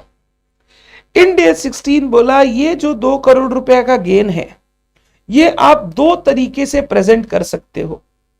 गेन ₹2 करोड़। अब इसको मैं प्रेजेंट कैसे करूं? शिप्रा बोल रही है सर कॉस्ट 10 करोड़ कांस्टेंट रखो, अक्यूमुलेटेड डेप्रिसिएशन को 4 से 2 करोड़ कर दो, जो डेप्रिसिएशन अभी तक चार्ज किया उसको रिवर्स कर दो, 2 करोड़ कर दो, वैल्यू 8 आ जाएगा। शिवम बोल रहा है PP two revaluation reserve. Shivam PP अभी कॉस्ट पे दिखाई दे रहा है, मतलब आप बोल रहे हो कॉस्ट को आप ₹2 से बढ़ा दो, आप बोल रहे हो कॉस्ट को ₹2 से बढ़ा दो। बच्चों के देखो दो आंसर है। एक बच्चा बोल रहा है सर डेप्रिसिएशन को 10 - 2 कर दो, डेप्रिसिएशन 2 करोड़ से कम कर दो। एक बच्चा बोल रहा है sir depreciation as it is रहने दो, कॉस्ट को 2 करोड़ से बढ़ा दो, 2 करोड़ से बढ़ा दो। अब देखो दो दो बच्चे के ऑल्टरनेटिव व्यूज है, ध्यान से सुनना। इंडेस क्या बोला? इंडेस ना ये सजेस्ट किया ना ये सजेस्ट किया। इंडेस देखो क्या बोला, इंडेस बोला इस 2 करोड़ के गेन को आप दो तरीके से प्रेजेंट कर सकते हो। पहला approach one depreciation elimination approach, depreciation elimination approach. ये क्या है? बोला अभी तक का जो डेप्रिसिएशन चार्ज किया हुआ है ना, इसको पूरा का पूरा हटा दीजिए, आप हटा दीजिए, पूरा हटा दीजिए। अब ये एसेट का नया 8 करोड़ वैल्यू आ रहा है, हम लोग वापस शुरू से शुरू करेंगे। एक बार पहले डेप्रिसिएशन जितना भी है उसको हटा दीजिए। डेप्रिसिएशन हटाने की जर्नल एंट्री लिख रहा हूं मैं। Provision for depreciation account debit 4 crore, to PPE 4 crore या बिल्डिंग 4 करोड़, एक ही बात है। मैंने ये डेप्रिसिएशन हटा दिया 4 करोड़ का। अब मेरे को पता है एसेट की वैल्यू कितनी हो गई, 6 करोड़। अब उस एसेट की कॉस्ट में ये 2 करोड़ रुपया आप ऐड कर दीजिए, जो आपको अपवर्ड रिवैल्यू करना है। PP account debit to revaluation reserve, 2 crore रुपए का अपवर्ड रिवैल्यूएशन आप एसेट की कॉस्ट में ऐड कर दीजिए। तो अब जब नया एसेट आपको दिखेगा ना, डेप्रिसिएशन अलग से नहीं दिखेगा, सीधा आपको दिखेगा एसेट का ओपनिंग कैरिंग अमाउंट या इस साल का क्लोजिंग कैरिंग अमाउंट। सीधा क्लोजिंग कैरिंग अमाउंट 8 करोड़ रुपया, बात खत्म। आपको डेप्रिसिएशन अलग से दिखाई नहीं देगा, क्योंकि डेप्रिसिएशन मैंने पूरा एलिमिनेट कर दिया, पूरा एलिमिनेट कर दिया। मतलब बोला एकदम शुरू से शुरू करते हैं। मान लीजिए आज तक डेप्रिसिएशन कुछ नहीं हुआ, 8 करोड़ रुपया कॉस्ट है, अब इसको आगे से हम लोग डेप्रिशिएट करेंगे। ये तो आज का वैल्यू है, फेयर वैल्यू। अब आज 8 करोड़ रुपया वैल्यू, अब इसको आगे डेप्रिशिएट करेंगे, पुराना सब भूल जाओ। आज से 8 करोड़ के हिसाब से हम लोग आगे देखेंगे क्या कर। ये पहला अप्रोच दिया इंडेस, डेप्रिसिएशन एलिमिनेशन अप्रोच। आप डेप्रिसिएशन पूरा हटा दीजिए और एसेट की कॉस्ट में रीवैल्यूएशन का रिजर्व, जो भी प्रॉफिट लॉस जो भी है वो एडजस्ट कर लीजिए। एंड आगे से अब इस कॉस्ट को लेकर आप क्या करोगे, आप आगे से डेप्रिसिएशन वगैरह चार्ज करोगे। ये पहला अप्रोच दिया उन्होंने, फर्स्ट अप्रोच। सेकेंड अप्रोच दिया, approach number 2, proportionate adjustment approach. Proportionate adjustment approach, proportionate adjustment approach. क्या बोला? देख एकदम सिंपल बात बोला, जनरली यही वाला फॉलो किया जाता है। पीपी का cost, accumulated depreciation, carrying amount. Cost 10 crore, accumulated depreciation negative 4 crore, तो ये हो गया 6 करोड़। अब ये 6 करोड़ से बनने वाला है 8 करोड़। तो यूनिटरी मेथड फॉलो करके बताओ ये कितना होना चाहिए। तो सर अगर 6 करोड़ में कॉस्ट है 10 करोड़, तो 8 करोड़ में कॉस्ट होगा 10 crore by 6 crore into 8 crore. 10 crore by 6 crore into 8 crore, और ये हो जाएगा 4 crore by 6 crore into 8 crore. 4 crore divided by 6 crore into 8 crore, मतलब 2 करोड़ का जो मेरा प्रोपोर्शनेट गेन हुआ है, 2 करोड़ को अगर देखोगे तो मैं बोल सकता हूं आपका 1/3 गेन हुआ। ये आप कॉस्ट और अक्यूमुलेटेड डेप्रीसिएशन दोनों में प्रोपोर्शनेटली एडजस्ट कर लो। तो मेरा अब नया कॉस्ट दे कितना हो जाएगा, 10 डिवाइडेड बाई 10 इंटू 8 बाई 6, मेरा कॉस्ट हो जाएगा 13.33 करोड़, 13.33 करोड़, और मेरा ये हो जाएगा 5.33 करोड़। ये 5.33 कैसे आया, 4 इंटू 8 बाई 6, 5.33 करोड़, और इसको माइनस करूंगा तो मेरा कैरिंग अमाउंट आ जाएगा, कैरिंग अमाउंट आ जाएगा 8 करोड़ रुपीस, कैरिंग अमाउंट आ जाएगा 8 crore rupees.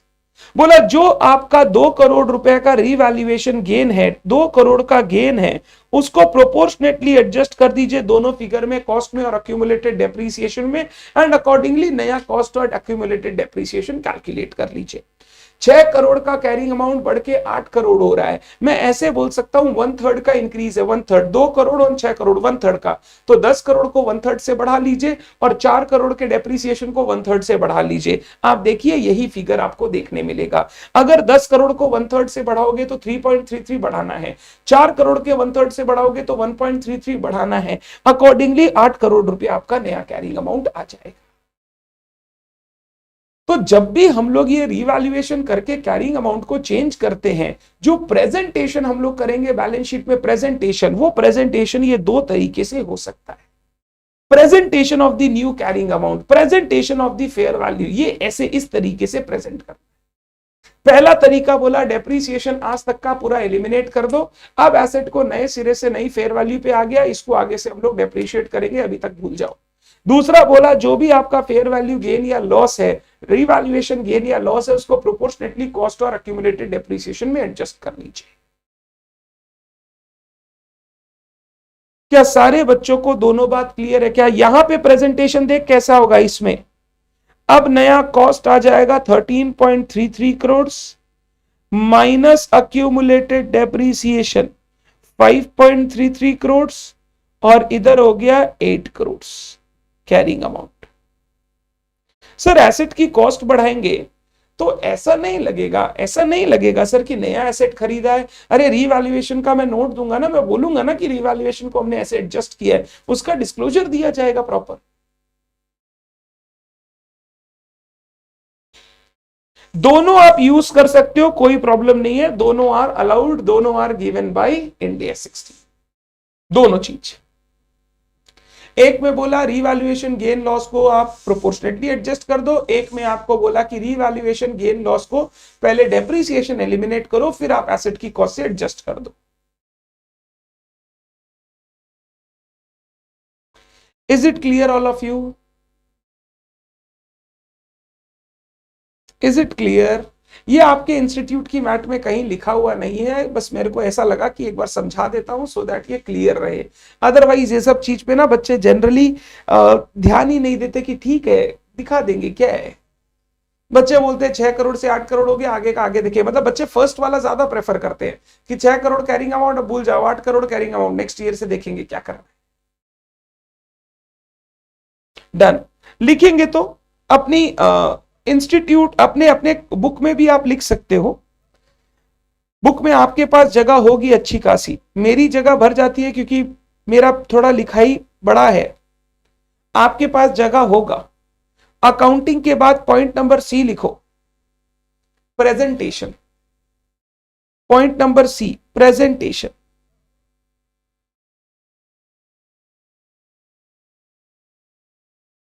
Alternative one depreciation elimination approach. Depreciation elimination approach.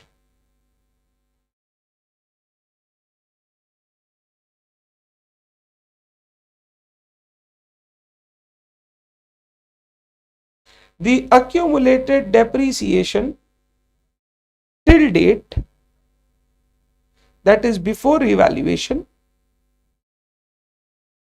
shall be eliminated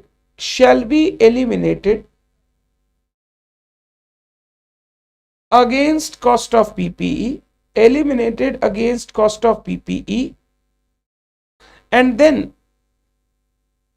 the revaluation gain or loss shall be adjusted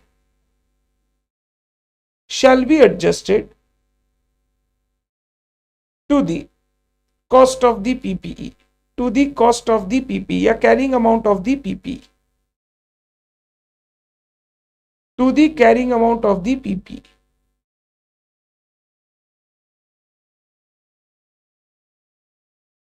Alternative 2, proportionate adjustment. Proportionate adjustment.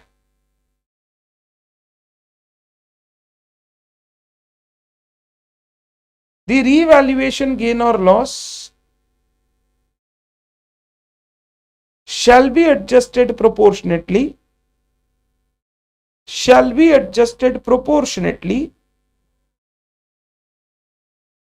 to both cost and accumulated depreciation.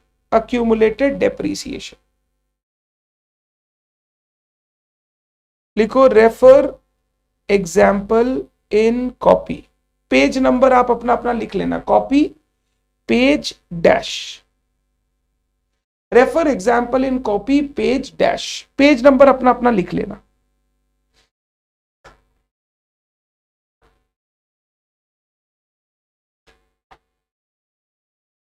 Refer example in copy page number dash.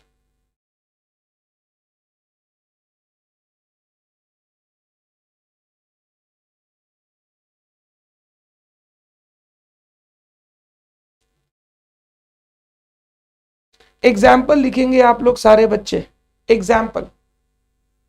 मैं एक नया example बना के दे रहा हूं, वो लिखो and खुद से ट्राई करो। Example, machinery, balance sheet as on 31 March 2021, cost 25 crores, less accumulated depreciation 10 crores, carrying amount 15 crores। ये carrying amount 15 crores। On 31st March 22, machinery is to be revalued, stop, fair value rupees 18 crores, या कम करता हूं चलो, rupees 12 crores, fair value rupees 12 crores।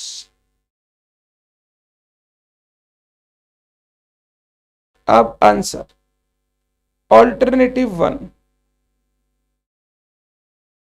Depreciation elimination आप करेंगे, journal entry आप करेंगे। पहले डेप्रीसिएशन को एलिमिनेट कीजिए, हटाइए, उसको कॉस्ट से राइट ऑफ करके खत्म कीजिए।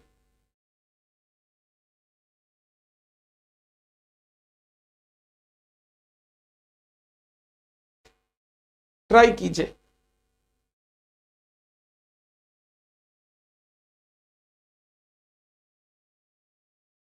पहले डेप्रीसिएशन एलिमिनेट होगा, उसके बाद जो भी रिवैल्यूएशन का लॉस है, गेन है, वो एसेट से एडजस्ट हो जाएगा। तो मैं डेप्रीसिएशन एलिमिनेट करूंगा तो journal entry provision for depreciation account debit या accumulated depreciation account debit 10 crore to machinery 10 crore, ये खत्म। फिर रिवैल्यूएशन 15 से 12 3 करोड़ का loss, PL account debit to machinery, asset का वैल्यू कम हो गया और रिवैल्यूएशन लॉस पीएल में जाता है 15 माइनस 12, 3 करोड़ का लॉस, ये मैंने चार्ज कर दिया। तो अब अगर आप प्रेजेंटेशन देखोगे, balance sheet presentation 31 March 22, machine का कॉस्ट दिखाई देगा, कॉस्ट, मशीन का कॉस्ट दिखाई देगा 25 minus 10 minus 3 12 less accumulated depreciation nil, तो कैरिंग अमाउंट भी 12 करोड़, ये आपको दिखाई देगा, कैरिंग अमाउंट 12 करोड़। पहले इतना लिख लो, समझ लो, फिर ऑल्टरनेटिव 2 तुम ट्राई करो यूनिटरी अप्रोच से, दोनों में एडजस्टमेंट, दोनों में।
ऑल्टरनेटिव 2,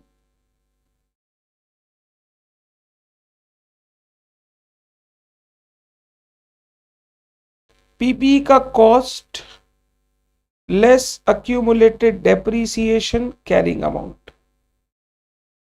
अभी प्रेजेंट क्या है बताओ, present is sir 25 minus 10 is 15, अब ये 15 से करना है 12, तो अगर 15 में कॉस्ट 25 है तो 12 में कितना होगा, it is 25 by 15 into 12, 10 by 15 into 12, 25 by 15 into 12, 20, तो ये 8 हो जाएगा, 28 12। सर इसका जर्नल एंट्री तो बताइए क्या होगा। जर्नल एंट्री, मेरे को एसेट की कॉस्ट 5 से कम करनी पड़ेगी, डेप्रीसिएशन 2 से कम करना पड़ेगा और लॉस 3 रुपए का पीएल में जाएगा। Journal entry, PL account debit, ये रिवैल्यूएशन लॉस 3 करोड़ का। Accumulated depreciation account debit, depreciation 2 रुपए से कम करना है, पहले 10 था अब 8 हो जाएगा। 2 पीपीई 5, 25 से 20 हो गया तो पीपी 5 से कम हो जाएगा। Cost will reduce by 5 crore, The accumulated depreciation by 2 crores and the loss 3 crore will be charged to PL. ये मेरा नया प्रेजेंटेशन हो गया, न्यू प्रेजेंटेशन। ये 31 मार्च 21, ये 31 March 22।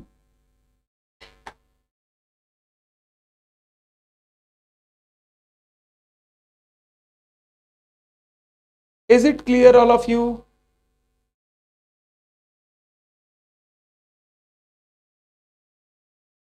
Is it clear all of you? ये मेरा रीवैल्यूएशन जब होगा तो नया प्रेजेंटेशन क्या होगा, कॉस्ट और अक्यूमुलेटेड डेप्रिसिएशन कैसे मैं प्रेजेंट करूंगा उसका डिस्कशन था।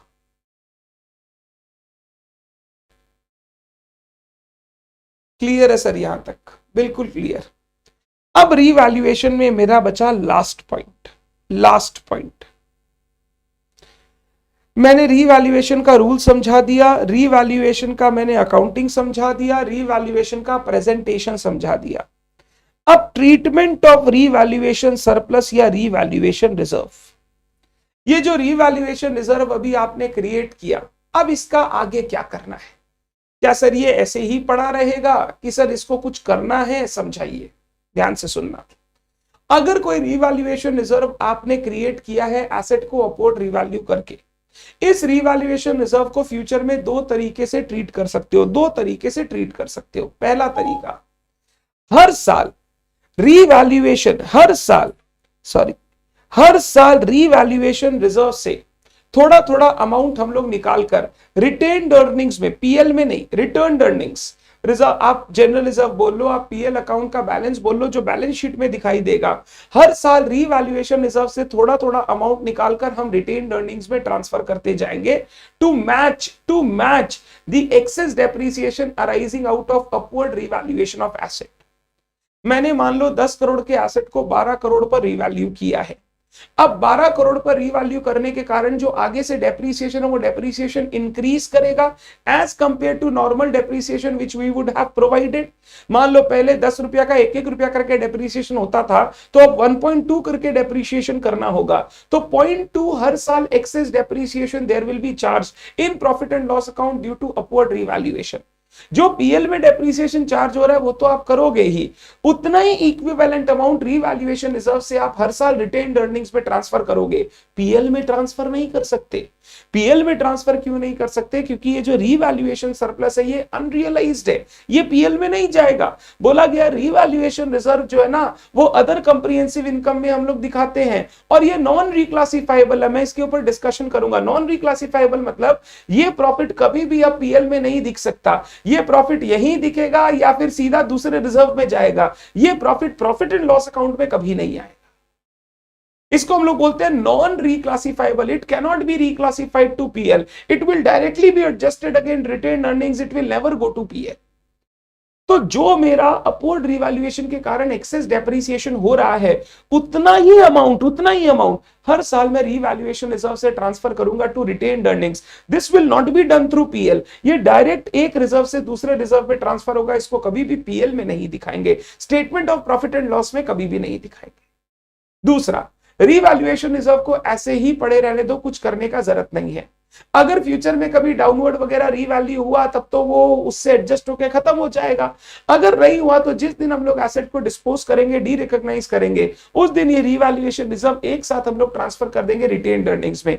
हर साल थोड़ा थोड़ा रिटेन्ड अर्निंग में ट्रांसफर करने का जरूरत नहीं। जिस दिन एसेट डिस्पोज होगा, एसेट डी रिकॉग्नाइज होगा, यहां से हम लोग पूरा का पूरा रीवैल्यूएशन रिजर्व का बैलेंस ट्रांसफर कर देंगे रिटेन्ड अर्निंग्स में। ये भी पीएल के थ्रू नहीं होगा, directly reserve to reserve transfer होगा। एक होता है कोई भी इनकम प्रॉफिट लॉस अकाउंट में आता है, उसके बाद वो रिजर्व्स में जाता है। एक होता है वो इनकम या वो प्रॉफिट गेन सीधा रिजर्व सरप्लस में जाएगा, वो प्रॉफिट एंड लॉस अकाउंट के थ्रू रूट नहीं होगा। ये जो मेरा प्रॉफिट है ये सीधा रिजर्व सरप्लस में जाएगा, इसको मैं प्रॉफिट एंड लॉस अकाउंट से रूट नहीं करूंगा। जैसे मैं एग्जांपल देता हूं, बचपन में आप करते थे डिबेंचर रिडेम्पशन रिजर्व होता था, डिबेंचर रिडेम्पशन रिजर्व।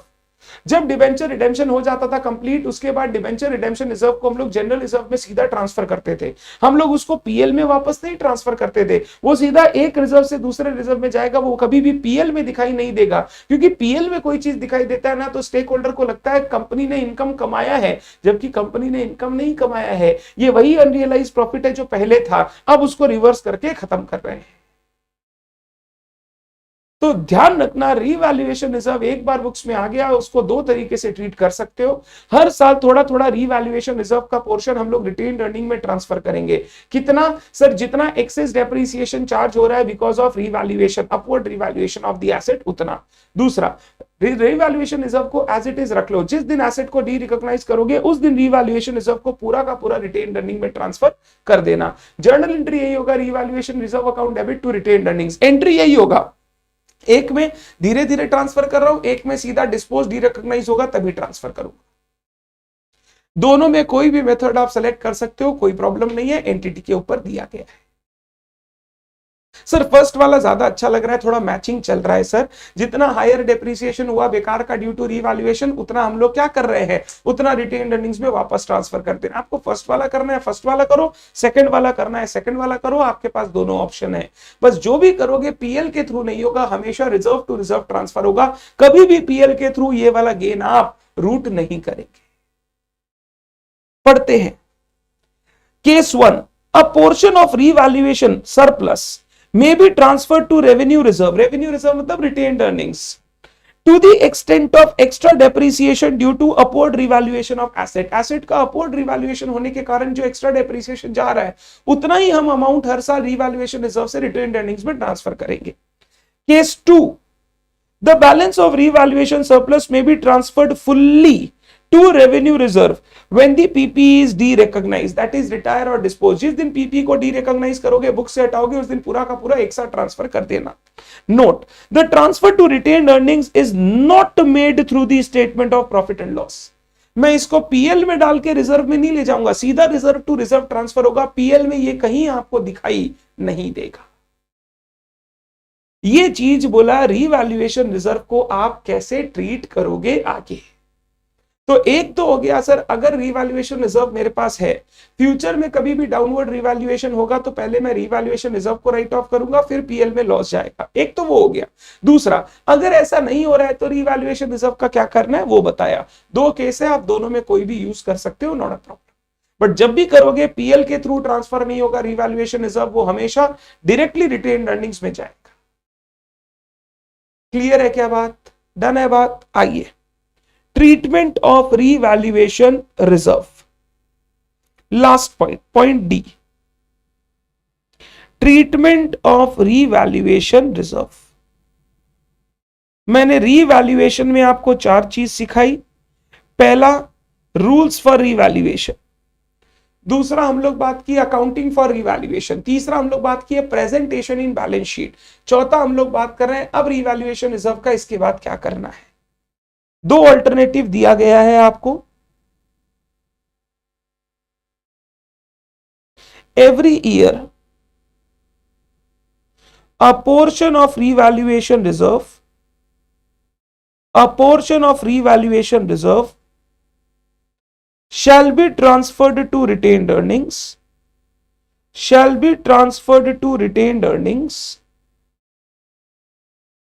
मैं ट्रांसफर टू पीएल नहीं लिख रहा हूं, रिटेन्ड अर्निंग्स। रिटेन्ड अर्निंग्स मतलब पीएल का बैलेंस जो बैलेंस शीट में दिख रहा है रिजर्व सरप्लस, वो सीधा बैलेंस शीट में एडजस्टमेंट होगा, पीएल से नहीं होगा। रिटेन्ड अर्निंग्स टू काउंटर मतलब समझते हो, against, to counter the excess depreciation being charged due to upward revaluation of asset, excess depreciation being charged due to upward revaluation of asset। इधर revaluation reserve may be transferred fully to retained earnings या revenue reserves When the asset is derecognized, asset is derecognized, derecognized मतलब जब उसको book से हटाएंगे, जब वो बिकेगा या जब वो रिटायर हो जाएगा फ्रॉम एक्टिव यूज, जिस दिन उसको आप हटाएंगे उस दिन आप रीवैल्यूएशन रिजर्व को भी रिटेन्ड अर्निंग्स में ट्रांसफर कर दीजिएगा। जर्नल एंट्री एक का revaluation reserve account debit to retained earnings. Note simple इतना लिख लो, the transfer shall not be made through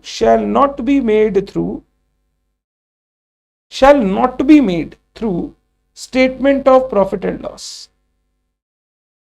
Transfer shall not be made through statement of profit and loss. Shall not be made. PL के through ये काम नहीं करेंगे आप ये काम डायरेक्टली रिटेन्ड अर्निंग्स में ट्रांसफर करेंगे। पीएल के थ्रू आप ये काम नहीं करेंगे, ऐसा नहीं करेंगे पहले पीएल में गेन दिखाओगे फिर वहां से जो टोटल आएगा वो रिजर्व सरप्लस में जाएगा। हम लोग जो भी प्रॉफिट कमाते हैं वो प्रॉफिट फिर रिजर्व सरप्लस में चला जाता है बैलेंस शीट में। तो पीएल के थ्रू नहीं दिखाना है, आप सीधा रिटेन्ड अर्निंग्स में ट्रांसफर करो, मतलब balance sheet to balance sheet transfer है, ये पीएल के थ्रू ट्रांसफर नहीं होगा। Is it clear all of you? Is it clear all of you? This complete the first part of NDS for you. पहला part में क्या सिखाया, PPE खरीदोगे तो कैसे उसको रिकॉग्नाइज करना है, on the balance sheet date PPE किस वैल्यू पे मेजर होगा और कैसे उसको प्रेजेंट करेंगे, ये हम लोग सीखे पहले पार्ट में। ये हमारा first part of the इंडेस is complete. दो पार्ट है इस इंडेस में बड़े बड़े, पहला पार्ट पूरा पीपीई का अकाउंटिंग और उसका बैलेंस शीट प्रेजेंटेशन, दूसरा part depreciation. Depreciation is easy क्योंकि इंटर लेवल में आपने डेप्रीसिएशन का पूरा चैप्टर पढ़ रखा है, तो डेप्रीसिएशन बहुत इजी रहेगा आपके लिए। जो मेन डिस्कशन था वो इसी पार्ट के ऊपर था। अब इसके बाद जो भी डिस्कशन है वो बहुत इजी है, बस लास्ट में एक डिस्कशन आएगा जिसके ऊपर अच्छे से बात करना है, जो अच्छे से सीखना है। ये मेन पार्ट आप समझ लो हमने कंप्लीट कर लिया। क्लियर है सारे बच्चों को यहां तक? डन। अब चलिए हम लोग चलते हैं हमारे लास्ट पार्ट ऑफ द इंडेस में, विच इज डेप्रीसिएशन। आ जाइए, मैं थोड़ा सा और पढ़ाना चाहता हूं अभी। एवरीवन इज कंफर्टेबल ना? सिर्फ 2-3 पॉइंट आपके साथ डिस्कस करूंगा फिर छुट्टी दूंगा। कल जहां तक है मैक्सिमम हम लोग इस इंडेक्स को कंप्लीट कर लेंगे, थोड़ा बहुत रहेगा तो नेक्स्ट एक सेशन और लगेगा, अदरवाइज विल कंप्लीट दैट, फिर will go to the next index. आइए, डेप्रीसिएशन क्या होता है? Depreciation, what is depreciation? I believe every student in the class has heard the word depreciation. What is depreciation? क्या होता है depreciation?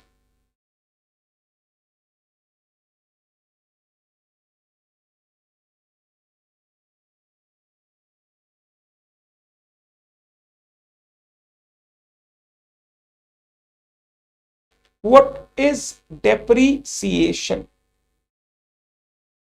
जो बच्चे रिकॉर्डेड लेक्चर देख रहे हैं वो भी बोलने की कोशिश करें अपने आप में कि सर मेरे हिसाब से ये है डेप्रीसिएशन, सो दैट जब भी मैं डिस्कस करूं you get confidence, yes you know that. Loss in value और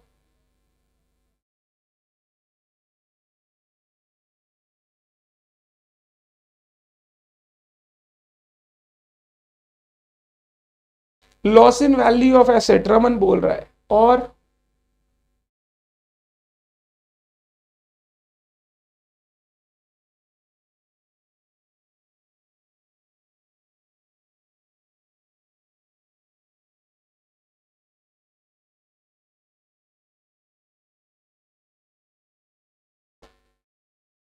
शिप्रा, शिवम बोल रहे हैं amount depreciated by use of asset, बोल रहा है डिम्यूनिशन, एसेट की वैल्यू में जो गिरावट होगी बिकॉज हम उसको यूज करते चले जा रहे हैं।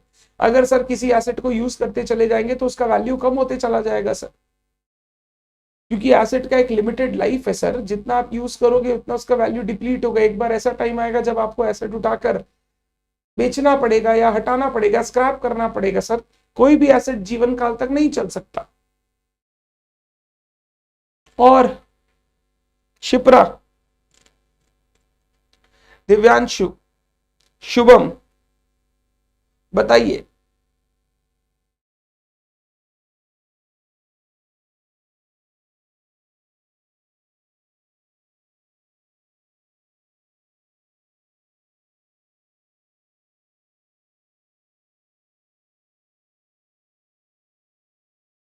Decrease in value of asset due to usage, normal wear tear. ठीक है, ठीक है, सुनना। इंड एस बोला depreciation is systematic allocation of the cost of PPE या depreciable amount of PPE over its useful life. हमने जो पीपीई के ऊपर खर्चा किया है, जो कॉस्ट इनकर किया है, ये कॉस्ट जो हमने इनकर किया है, that will provide us a benefit for से अ पीरियड ऑफ 5 years और 10 years इन द फ्यूचर। तो सर जैसे जैसे हम लोग ये बेनिफिट यूटिलाइज करेंगे, वैसे वैसे हमको जो पीपीई में लगा हुआ कॉस्ट है उसको भी इस बेनिफिट के अगेंस्ट मैच करना पड़ेगा। ये जो पीपीई मैंने आज खरीदा है, ये 10 साल तक चलेगा। हर साल मैं इस पीपीई से बेनिफिट जनरेट करूंगा, बेनिफिट अक्वायर करूंगा। तो सर जैसे जैसे मैं बेनिफिट जनरेट करते जाऊंगा, वैसे वैसे इस कॉस्ट का थोड़ा थोड़ा पोर्शन मैं पीएल में एज एन एक्सपेंस चार्ज करते जाऊंगा, so that I can match the expenses against the benefits. जो मेरा ये कॉस्ट इनकर किया है, जो खर्चा किया था, वो खर्चा मेरे को इस बेनिफिट कमाने में हेल्प किया है। तो जैसे जैसे बेनिफिट मेरा पीएल में जाएगा, वैसे वैसे मैं खर्चे को भी पीएल में मैच करूंगा अगेंस्ट दोस बेनिफिट्स। और यही मैचिंग करना इज नोन एज डेप्रिसिएशन। आज मैंने एक एसेट खरीदा 100 करोड़, ये एसेट मेरे को 10 साल चलेगा। हर साल ये एसेट मेरे को बेनिफिट देगा, तो मैं हर साल इस एसेट का थोड़ा सा पोर्शन ऑफ कॉस्ट भी पीएल में चार्ज करूंगा, सो दैट उस बेनिफिट के अगेंस्ट उस खर्चे को भी मैच किया जा सके। And at the end of 10 years जब मैं जाऊंगा, तो जैसे ही मेरा एसेट का यूजफुल लाइफ खत्म होगा, एसेट का यूज खत्म होगा, मैं जस्टिफाई कर पाऊंगा कि मैंने हर साल जितना जितना यूज किया उतना उतना खर्चा पीएल में एज एन एक्सपेंस चार्ज कर दिया। कोई भी खर्चा आप करोगे ना बिजनेस में, उसका अल्टीमेट डेस्टिनेशन तो मेरे बच्चे पीएल है। पीएल में जाना चाहिए वो खर्चा। कुछ खर्चे होते हैं मैंने किया, इसी साल पीएल में चार्ज कर दो क्योंकि इसका बेनिफिट हमको इसी साल मिल गया। कुछ खर्चे होते हैं खर्चा आज किया है, benefit over a long period मिलते जाएगा। तो जैसे जैसे आप बेनिफिट अक्वायर करोगे, वैसे खर्चे को भी आपको सिस्टमेटिकली मैच करना पड़ेगा। ये जो आप एसेट की कॉस्ट, एसेट में लगे हुए एक्सपेंडिचर को आप मैच करोगे ओवर द यूजफुल लाइफ, इसको हम लोग डेप्रिसिएशन बोलते हैं। तो डेप्रिसिएशन इज एक्चुअली जो कॉस्ट, जो खर्चा आपने एसेट पर किया था, उस खर्चे को धीरे धीरे पीएल में दिखाना। धीरे धीरे ये जो खर्चा पीएल में दिखाते हो, ये जो अलोकेशन करते हो, इसी को हम लोग डेप्रिसिएशन बोलते हैं। तो देख क्या लिखा, depreciation is the systematic allocation of the depreciable amount of an asset over its useful life. Systematic allocation एक सिस्टम है, सिस्टम के बेसिस पे आप अलोकेट करोगे हर साल जो आपका खर्चा लगा है उस एसेट पे to profit and loss account, so that आप मैच कर सको expenses against the benefits. Depreciable amount is the cost of an asset or other amount substituted for cost, less its scrap value, residual value. Depreciable amount होता क्या है? अगर कोई पूछे depreciable amount होता क्या है? Depreciable amount is equal to cost minus scrap value, cost minus scrap value या residual value। बोला सर कॉस्ट और other amount substituted for cost. Other amount substituted for cost मतलब अगर आपने रिवैल्यूएशन वगैरह किया है तो जो फेयर वैल्यू है, फेयर वैल्यू वो अब कॉस्ट बन जाएगा ना। वो जो फेयर वैल्यू है minus the scrap value divided by useful life, इसके बेसिस पे आप डेप्रिसिएशन चार्ज करो। The revalued amount is one such amount substituted for cost. The fair value on exchange is another such amount. Cost calculate करते हैं तो in case of exchange of asset हम लोग cost क्या लेते हैं? Fair value of the asset given up. तो वही कॉस्ट का सब्स्टिट्यूट है, वही कॉस्ट का पार्ट है, उसी के बेसिस पे हमने कॉस्ट कैलकुलेट किया है, उसी को डेप्रिशिएट करेंगे। तो depreciation is the systematic allocation of cost of the asset over its useful life. जो आपने एसेट के ऊपर खर्चा किया है उसको यूजफुल लाइफ के ऊपर धीरे धीरे आपको अलोकेट करके पीएल में चार्ज करना होगा एक्सपेंडिचर को। ये एक्सपेंडिचर को चार्ज करने को हम लोग डेप्रिसिएशन बोलते हैं। यही चीज जब आप इंटेंजिबल एसेट के लिए करोगे तो वो उसका नाम हो जाएगा अमोर्टाइजेशन। जब एक इंटेंजिबल एसेट आप राइट ऑफ करते हो धीरे धीरे करके पीएल में, तो that is known as amortization. तो हम लोग जब इंड एस पढ़ेंगे नेक्स्ट इंटेंजिबल एसेट, उसमें आपको डेप्रिसिएशन की जगह वर्ड अमोर्टाइजेशन दिखाई देगा, बट बात एक ही है, वही डेप्रिसिएशन वही अमोर्टाइजेशन। इंटेंजिबल एसेट के ऊपर खर्चा किया, उसका बेनिफिट लेते जा रहा हूं, तो उसके खर्चे को भी धीरे धीरे पीएल में चार्ज करते जाऊंगा, अलोकेट करते चला जाऊंगा। पहले बताइए डेप्रिसिएशन किसको बोलते हैं? आप सारे बच्चों को क्लियर है क्या? लर्न नहीं करना है, कुछ पता होना चाहिए बेसिक चीज। अब ये जो डेप्रिसिएशन हम लोग चार्ज करेंगे ना, इंड एस 16 बोला कोई भी एसेट पर आप डेप्रिसिएशन चार्ज करोगे तो आप कंपोनेंट अप्रोच से चार्ज करोगे। कंपोनेंट अप्रोच, कंपोनेंट अप्रोच क्या बोलता है? कंपोनेंट अप्रोच बोलता है कि एक एसेट बहुत सारे सिग्निफिकेंट कंपोनेंट्स या सिग्निफिकेंट पार्ट से मिलकर बना हो सकता है। सिग्निफिकेंट कंपोनेंट, सिग्निफिकेंट किसको बोलते हैं? जिस कंपोनेंट का जो कॉस्ट है ना, कॉस्ट वो टोटल एसेट के कॉस्ट का एक सिग्निफिकेंट पार्ट है, एक इंपॉर्टेंट पार्ट है।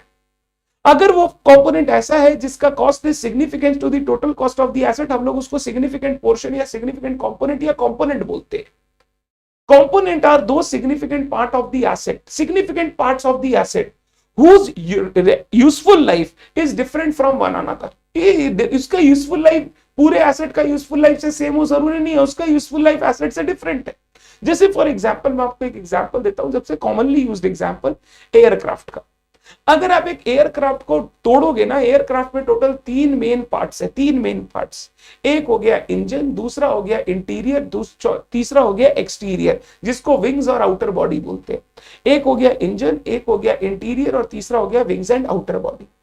अगर एक इंजन का लाइफ आप देखोगे तो एक इंजन का एवरेज लाइफ 20 to 25 ईयर्स तक इंजन आराम से चलेगा, इजीली चलेगा। आप 20 to 25 ईयर्स तक उस एयरक्राफ्ट को फ्लाई कर सकते हो विद दिस इंजन।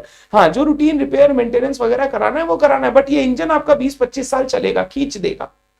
जो इंटीरियर होता है ना, इंटीरियर जहां हम लोग बैठते हैं, वो इंटीरियर हर 5 साल में बदलना पड़ता है, क्योंकि सर गंदा हो जाता है, चेयर्स वगैरह सब गंदी हो जाती है रिपीटेड यूजेस के कारण। तो हर 5 साल में वो फर्नीचर को अपग्रेड करना पड़ता है, चेंज करना पड़ता है, सो दैट फ्लाइट्स को अप टू डेट रखा जा सके। एंड तीसरा जो आउटर बॉडी विंग होता है ना, वो हर 10 साल में चेंज करना चाहिए, 10 साल में चेंज करना चाहिए, सो दैट आप फ्लाइट को प्रॉपरली ऑपरेट कर सको। अब एक एसेट में 3 पार्ट, तीनों पार्ट का अलग अलग यूजफुल लाइफ है। तो इंडिया 16 बोला जब एक एसेट में ऐसा सिग्निफिकेंट पार्ट्स हो और हर पार्ट का यूजफुल लाइफ अलग अलग हो, तो जब आप डेप्रिसिएशन करोगे ना, तो पूरे एसेट को एक लाइफ के हिसाब से नहीं, हर सिग्निफिकेंट पार्ट को उसके लाइफ के हिसाब से आप डेप्रिशिएट कीजिए। मैं फ्लाइट चलाऊंगा 25 साल, बट हर 5 साल में मेरे को इंटीरियर बदलना पड़ेगा, तो over the life of 25 years interior का कॉस्ट 5 बार लगेगा। तो पहली बार कॉस्ट लगा, उसको डिवाइडेड बाई 5 करके कंप्लीट, फिर वापस कॉस्ट लगा डिवाइडेड बाई 5 करके कंप्लीट, फिर वापस कॉस्ट लगा डिवाइडेड बाई 5 करके कंप्लीट। आउटर बॉडी मेरे को 2 बार चेंज कराना होगा, तो ये जो आउटर बॉडी मेरे को चेंज कराना होगा, पहले 10 साल में 10 साल तक पहला वाला आउटर बॉडी का मैंने कर दिया, फिर नेक्स्ट 10 साल में दूसरे वाले आउटर बॉडी का डेप्रिसिएशन कर दिया। अकॉर्डिंगली मेरे को इस तरीके से डेप्रिसिएशन करना पड़ेगा। जनरली जो सोफिस्टिकेटेड प्लांट्स मशीनरीज वगैरह होते हैं, अगर कोई सिंगल स्टैंड अलोन एसेट हो, जैसे फॉर एग्जांपल एक आईपैड है, अब इस आईपैड के सिग्निफिकेंट पार्ट्स हम लोग अलग अलग नहीं कर सकते, हम लोग जब यूज करेंगे जब तक चलेगा तब तक चलेगा। जिस दिन कोई भी पार्ट खराब हुआ, अगर रिपेयर कराने लायक नहीं होगा तो हम लोग पूरा ही सल्टा देंगे। ऐसा नहीं है कि इसका कोई पार्ट 2 साल चलेगा, कोई पार्ट 4 साल चलेगा। बट जो प्लांट्स होते हैं, बड़े बड़े प्लांट्स होते हैं सोफिस्टिकेटेड, अगर कोई मान लो कोई क्या बोलो तुमको, ऐसा कोई मशीनरी वगैरह है जिसको आपने असेंबल करके रेडी किया, जैसे फॉर एग्जांपल अगर सेंट्रलाइज्ड एसी सिस्टम देखो, सेंट्रलाइज्ड एयर कंडीशनिंग सिस्टम, उसमें बहुत सारे पार्ट्स लग के वो सिस्टम बनता है, हर पार्ट का अपना लाइफ है, हर लाइफ के बाद आपको उस पार्ट्स को चेंज करना होगा सो दैट एसेट आपका आराम से चल सके।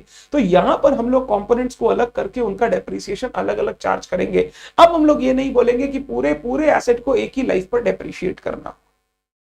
जैसे अगर एक बिल्डिंग की लाइफ देखोगे तो बिल्डिंग का कॉस्ट कंप्राइजेस, एक तो हो गया जो कंस्ट्रक्शन एलिमेंट है, दूसरा हो गया जो फिटिंग्स है, फिक्सचर्स है, जो मशीनरी है, जैसे लिफ्ट वगैरह लगा हुआ रहता है। तो बिल्डिंग का लाइफ हो सकता है 25-30 साल, बट लिफ्ट हर 10 साल 15 साल में चेंज करना पड़ेगा।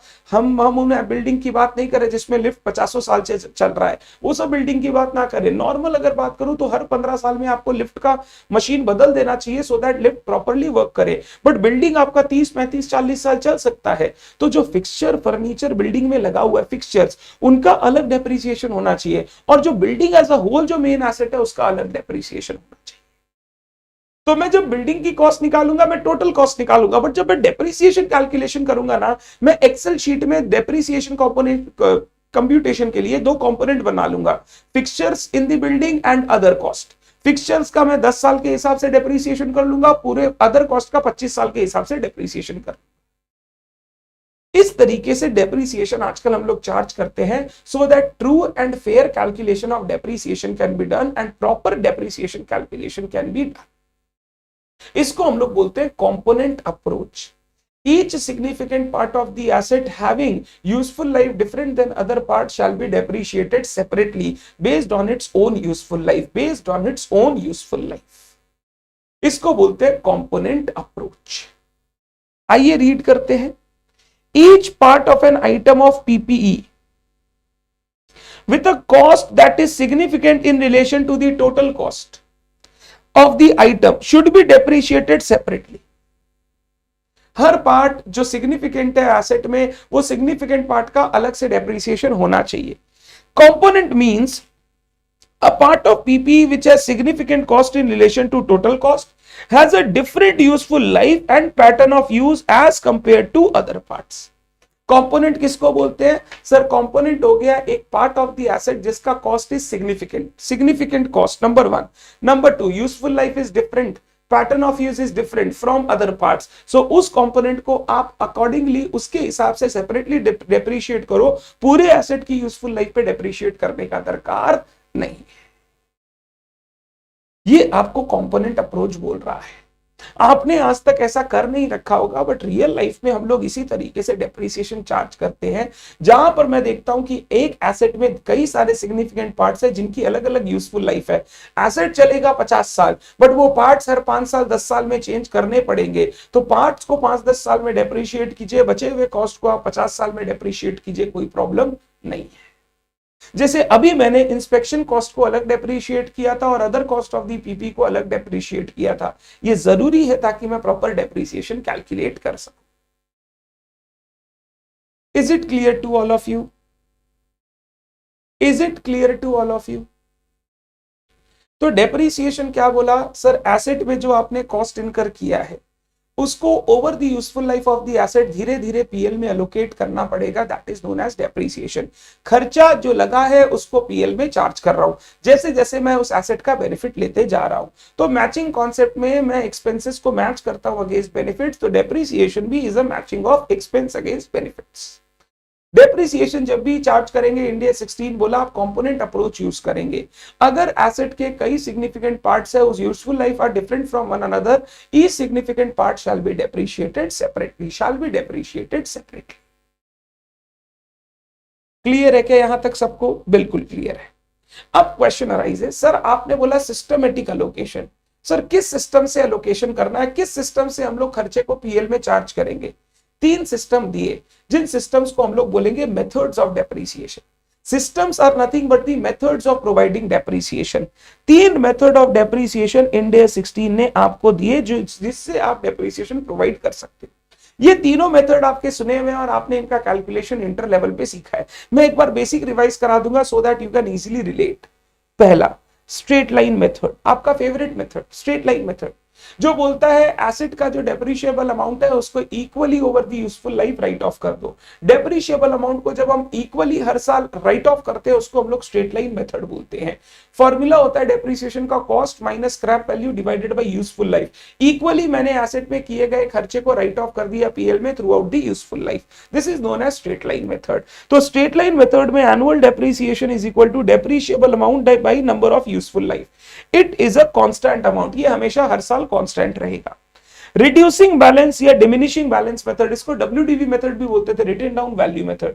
यहां पे डेप्रिसिएशन हर साल एक कांस्टेंट रेट पर कैलकुलेट होगा। रेट कांस्टेंट रहेगा, अमाउंट नहीं, रेट कांस्टेंट रेट पर कैलकुलेट होगा on the book value of the asset, on the book value of the asset every year. जो एसेट का बुक वैल्यू है उसके ऊपर एक 10%, 15%, 20% जो भी रेट कैलकुलेट होगा उस रेट के हिसाब से हम परसेंटेज मल्टीप्लाई करेंगे और हर साल का डेप्रिसिएशन कैलकुलेट करेंगे।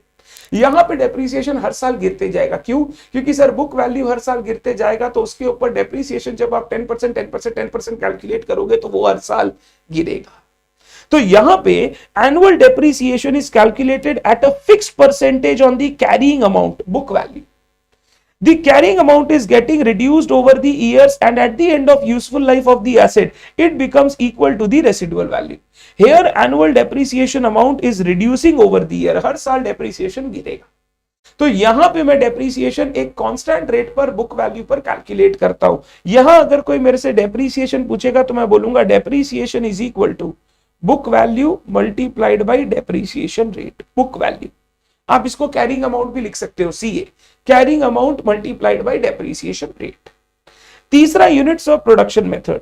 यूनिट्स ऑफ प्रोडक्शन मेथड उन एसेट्स के लिए यूज करते हैं जिनका जो लाइफ है ना वो ईयर्स में नहीं, वो यूनिट्स ऑफ प्रोडक्शन पर डिपेंड करता है, आवर्स पर डिपेंड करता है। जैसे एग्जांपल, हम लोग मोल्ड्स की बात करते हैं, जो हम लोग टॉयज बनाने के लिए मोल्ड्स यूज करते हैं, प्लास्टिक मटेरियल्स बनाने के लिए मोल्ड्स, डाइज यूज करते हैं शेप देने के लिए, उनका हम लोग डेप्रीसिएशन यूनिट्स के हिसाब से करते हैं।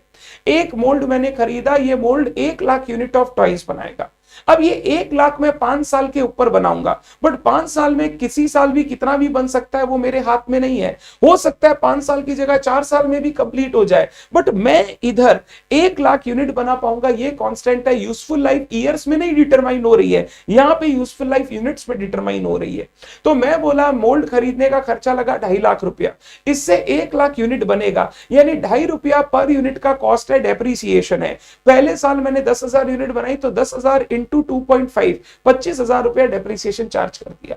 सेकेंड ईयर मैंने 50,000 यूनिट बनाई तो 50,000 इंटू 2.5, 1,25,000 डेप्रीसिएशन चार्ज कर दिया। जितना मैं प्रोडक्शन जितने साल करते जाऊंगा उतना मैं जितना यूसेज करते जाऊंगा उसके हिसाब से मैं डेप्रीसिएशन कैलकुलेट करते जाऊंगा। यहां पे डेप्रीसिएशन इक्वल भी नहीं रहेगा, हर साल रिड्यूस होगा, वो भी जरूरी नहीं है। यहां पे डेप्रीसिएशन डिपेंड करता है आप कितना प्रोड्यूस करते हो या कितना उस एसेट को एक्चुअली यूज करते हो ओवर दैट पर्टिकुलर पीरियड। तो यहां पे डेप्रीसिएशन कैलकुलेट होता है annual production units divided by life time production unit into depreciable amount. Depreciable amount divided by life time production unit, ये हो गया आपका per unit cost, into annual production जो आपका होते जा रहा है वो मल्टीप्लाई करते जाओ, उतना डेप्रीसिएशन आप पीएल में चार्ज करते जाओ। ये नॉर्मल तरीका है, कॉस्टिंग वाला तरीका है। कॉस्टिंग में क्या होता है, एसेट का टोटल कॉस्ट लगा 2.5 लाख रुपया, 1 लाख यूनिट बनेगा तो 2.5 lakh divided by 1 lakh 2.5 rupees per unit, into जितना यूनिट बनाते जा रहे हो उतना यूनिट आप डेप्रीसिएशन का खर्चा चार्ज करते जाओ, उतना खर्चा आप ऐड करते जाओ कॉस्ट ऑफ प्रोडक्शन। तो ये मेरा नेक्स्ट मेथड है जिसको हम लोग बोलते हैं production unit method. Total 3 method दिए गए, straight line method, written down value method, production unit method. Straight line method, depreciation will be constant throughout the useful life, cost minus scrap value divided by useful life. Written down value, depreciation will reduce every year, it will be charged at a constant rate on the book value of the asset। क्योंकि book value हर साल कम होगा तो depreciation का amount भी हर साल कम होते चला जाएगा। प्रोडक्शन यूनिट मेथड में it does not depend on the life of the asset, it depends on the estimated production और estimated usage of the asset. यहां पे मैं डेप्रिसिएशन निकालूंगा cost minus scrap value by total estimated production unit into annual production unit, cost minus scrap value by total estimated production into annual production. ये करके आप हर साल का कॉस्ट कैलकुलेट करोगे, डेप्रिसिएशन कैलकुलेट करोगे। ये जनरली हम लोग कॉस्टिंग में यूज करते हैं, कॉस्टिंग में कॉस्ट निकालते समय, कॉस्ट ऑफ प्रोडक्शन निकालते समय हम लोग ये यूज करते हैं। AS 16 ने आपको 3 सिस्टम दिया है, straight line method, WDV method, production unit method. क्या इतना बात क्लास के सारे बच्चे पहले से जानते थे? क्या इतना बात क्लास के बच्चे पहले से जानते थे? ये सारी बातें आपने ऑलरेडी फाउंडेशन और इंटर लेवल पे पढ़ चुकी है और यही चीज वापस इंडिया 16 आपको समझा रहा है। डेप्रीसिएशन वाला part is comparatively easier than the first part because ये पार्ट ऑलरेडी आपने बहुत डेप्थ में पढ़ रखा है। Is it clear to all of you? पक्का डेप्रीसिएशन का बेसिक क्लियर है? कल सुबह हम लोग मिलेंगे, इस चीज को नोट डाउन करेंगे ताकि एक बार रिवीजन हो जाए and then will go to other parts and sums. आज के लिए, अभी के लिए सिर्फ इतना ही, कल मिलते हैं सुबह हम लोग। Done? Thank you so much everyone, bye bye. कल हम लोग जहां तक है इसको कंप्लीट कर देंगे, कल सुबह और शाम को मिला के will complete this end S. Next day से हम लोग इंड एस 36 स्टार्ट कर देंगे which is impairment, sorry 38 intangible asset. हम लोग नेक्स्ट इंड एस स्टार्ट करेंगे 38 इंटेंजिबल एसेट्स। ये खत्म होने के बाद, धन्यवाद।